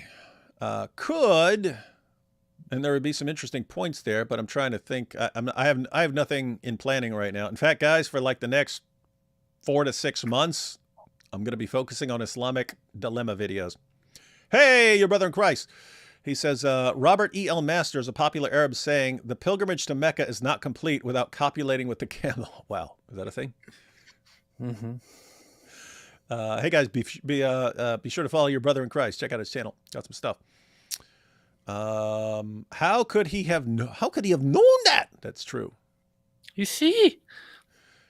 But Fikri here says, no comment. Weil es nur die echten Fans wissen, next year will be your year with a super chat concerning your birthday. Oh. Weil es nur die echten Fans wissen means because only the real fans know it. Mm-hmm. See? I really like tiramisu. I really like tiramisus, yeah? Also, I'm 12, not 6. Good point. Good point, ladies and gentlemen. Let's see. Oh, so yeah, guys, we're normally live on AP's channel on Saturday. I was thinking, what are we going to do tomorrow? And that tomorrow's Monday, but no, tomorrow is Sunday because we're normally live on my channel on Sunday and on AP's channel on Saturday. We reversed it because we planned a show yesterday, and then a really, really screwed up airline turned my 4-hour trip into 13 hours. I won't say which airline that was. I'll just say that it's a great American airline. My favorite airline, man. That's what I'll say. And let's see. So, you know what we're talking about tomorrow, AP? Probably looking through one of those guys talking about from one cult to another cult or something like that, Yeah. who complain about me going toward Christianity or something like that. Yep, that'd be good. Hunter says, did you have a good trip back, by the way? No, it sucked. It really, I mean, it was good in the sense that I was reading lots of commentary on Quran verses that talk about the Islamic dilemma, because I was sitting there in the airport and I had my laptop and I had that stuff on my laptop and so on. And I watched the video by Fareed, although I just noticed a bunch of stuff while we were watching that I wasn't really paying attention to. I don't know. It's just, I guess the airport's a more distracting environment. And I watched Hijab's video in the airport. So I actually got stuff done in the airport, but no, it was a nightmare. So they send me to a place, but the plane took off late because the weather was crappy. It took off late, and then I missed my connecting flight because I got there late, even though I sprinted across the airport to get to it. And then they said that they couldn't get me home till tomorrow. And I had to actually say, guys, I take care of my disabled son and there is no nurse tonight. So I really, really need to get back because they scheduled it for the next day. And so then they had to fly me to a completely different place and then get the flight back home. And so that's why it ended up taking 13 hours for a 4-hour trip. But, so yeah, that sucked, but I made the best of it and got a lot of work done. And the Ummah will pay the price for everything that I learned yesterday. The Ummah will pay for it. Will be humiliated. D1 AP, I keep seeing videos on YouTube saying Allah is actually Baal. Have you guys made videos on this? No. And we have Wallahi. That's true. And I have people are tossing in super chats here at the end. I have a Muslim friend that wants to talk to me about Islam, but I also want to take that opportunity to show him how bad and dangerous Islam is. Please, David, please give me some tips. Will Pro, look up a video. And I realized I mean, this is something I made several years ago. And then I took I took most of the content down from my old channel and then gave the channel away. But you can still find it. You will have the advice you need, Will Pro. Search for, matter of fact, this is a video I want to re-record just because people always ask me. And I tell them to look up people who've reposted my old video when I could just remake the video and it's an important video. But the video is titled, How to Share Unpleasant Facts with Pleasant Muslims. Some people have it on, people made backup channels of my old videos and stuff. Muslims? How to share unpleasant facts with pleasant Muslims. Pleasant Muslim. That gives the basic approach that I would use, and I think is very, very effective for talking to your friend. Your brother in Christ just messaged me, and he said the quote from Robert E.L. Masters is a real one. I did a video covering the animal thing in Islam last year. Okay, so that's a real thing. And your brother in Christ says he has a video on his channel about some of the creepy stuff that goes on, ladies and gentlemen. So you can check that out. Let's see. Orthodox Muslim called out Sam Shamoon on TikTok for debate. Orthodox Muslim called out Sam Shamoon on TikTok for debate. What is Orthodox Muslim? Yeah, I don't know. Why are they? Yeah. And why the double post? Dr. Rick says, why have you never discussed Allah is Beelzebub, a.k.a. Baal? Never. Why have you never done that? What's wrong with you? Why haven't we done this? Because I don't know. I've been covering other videos on other things.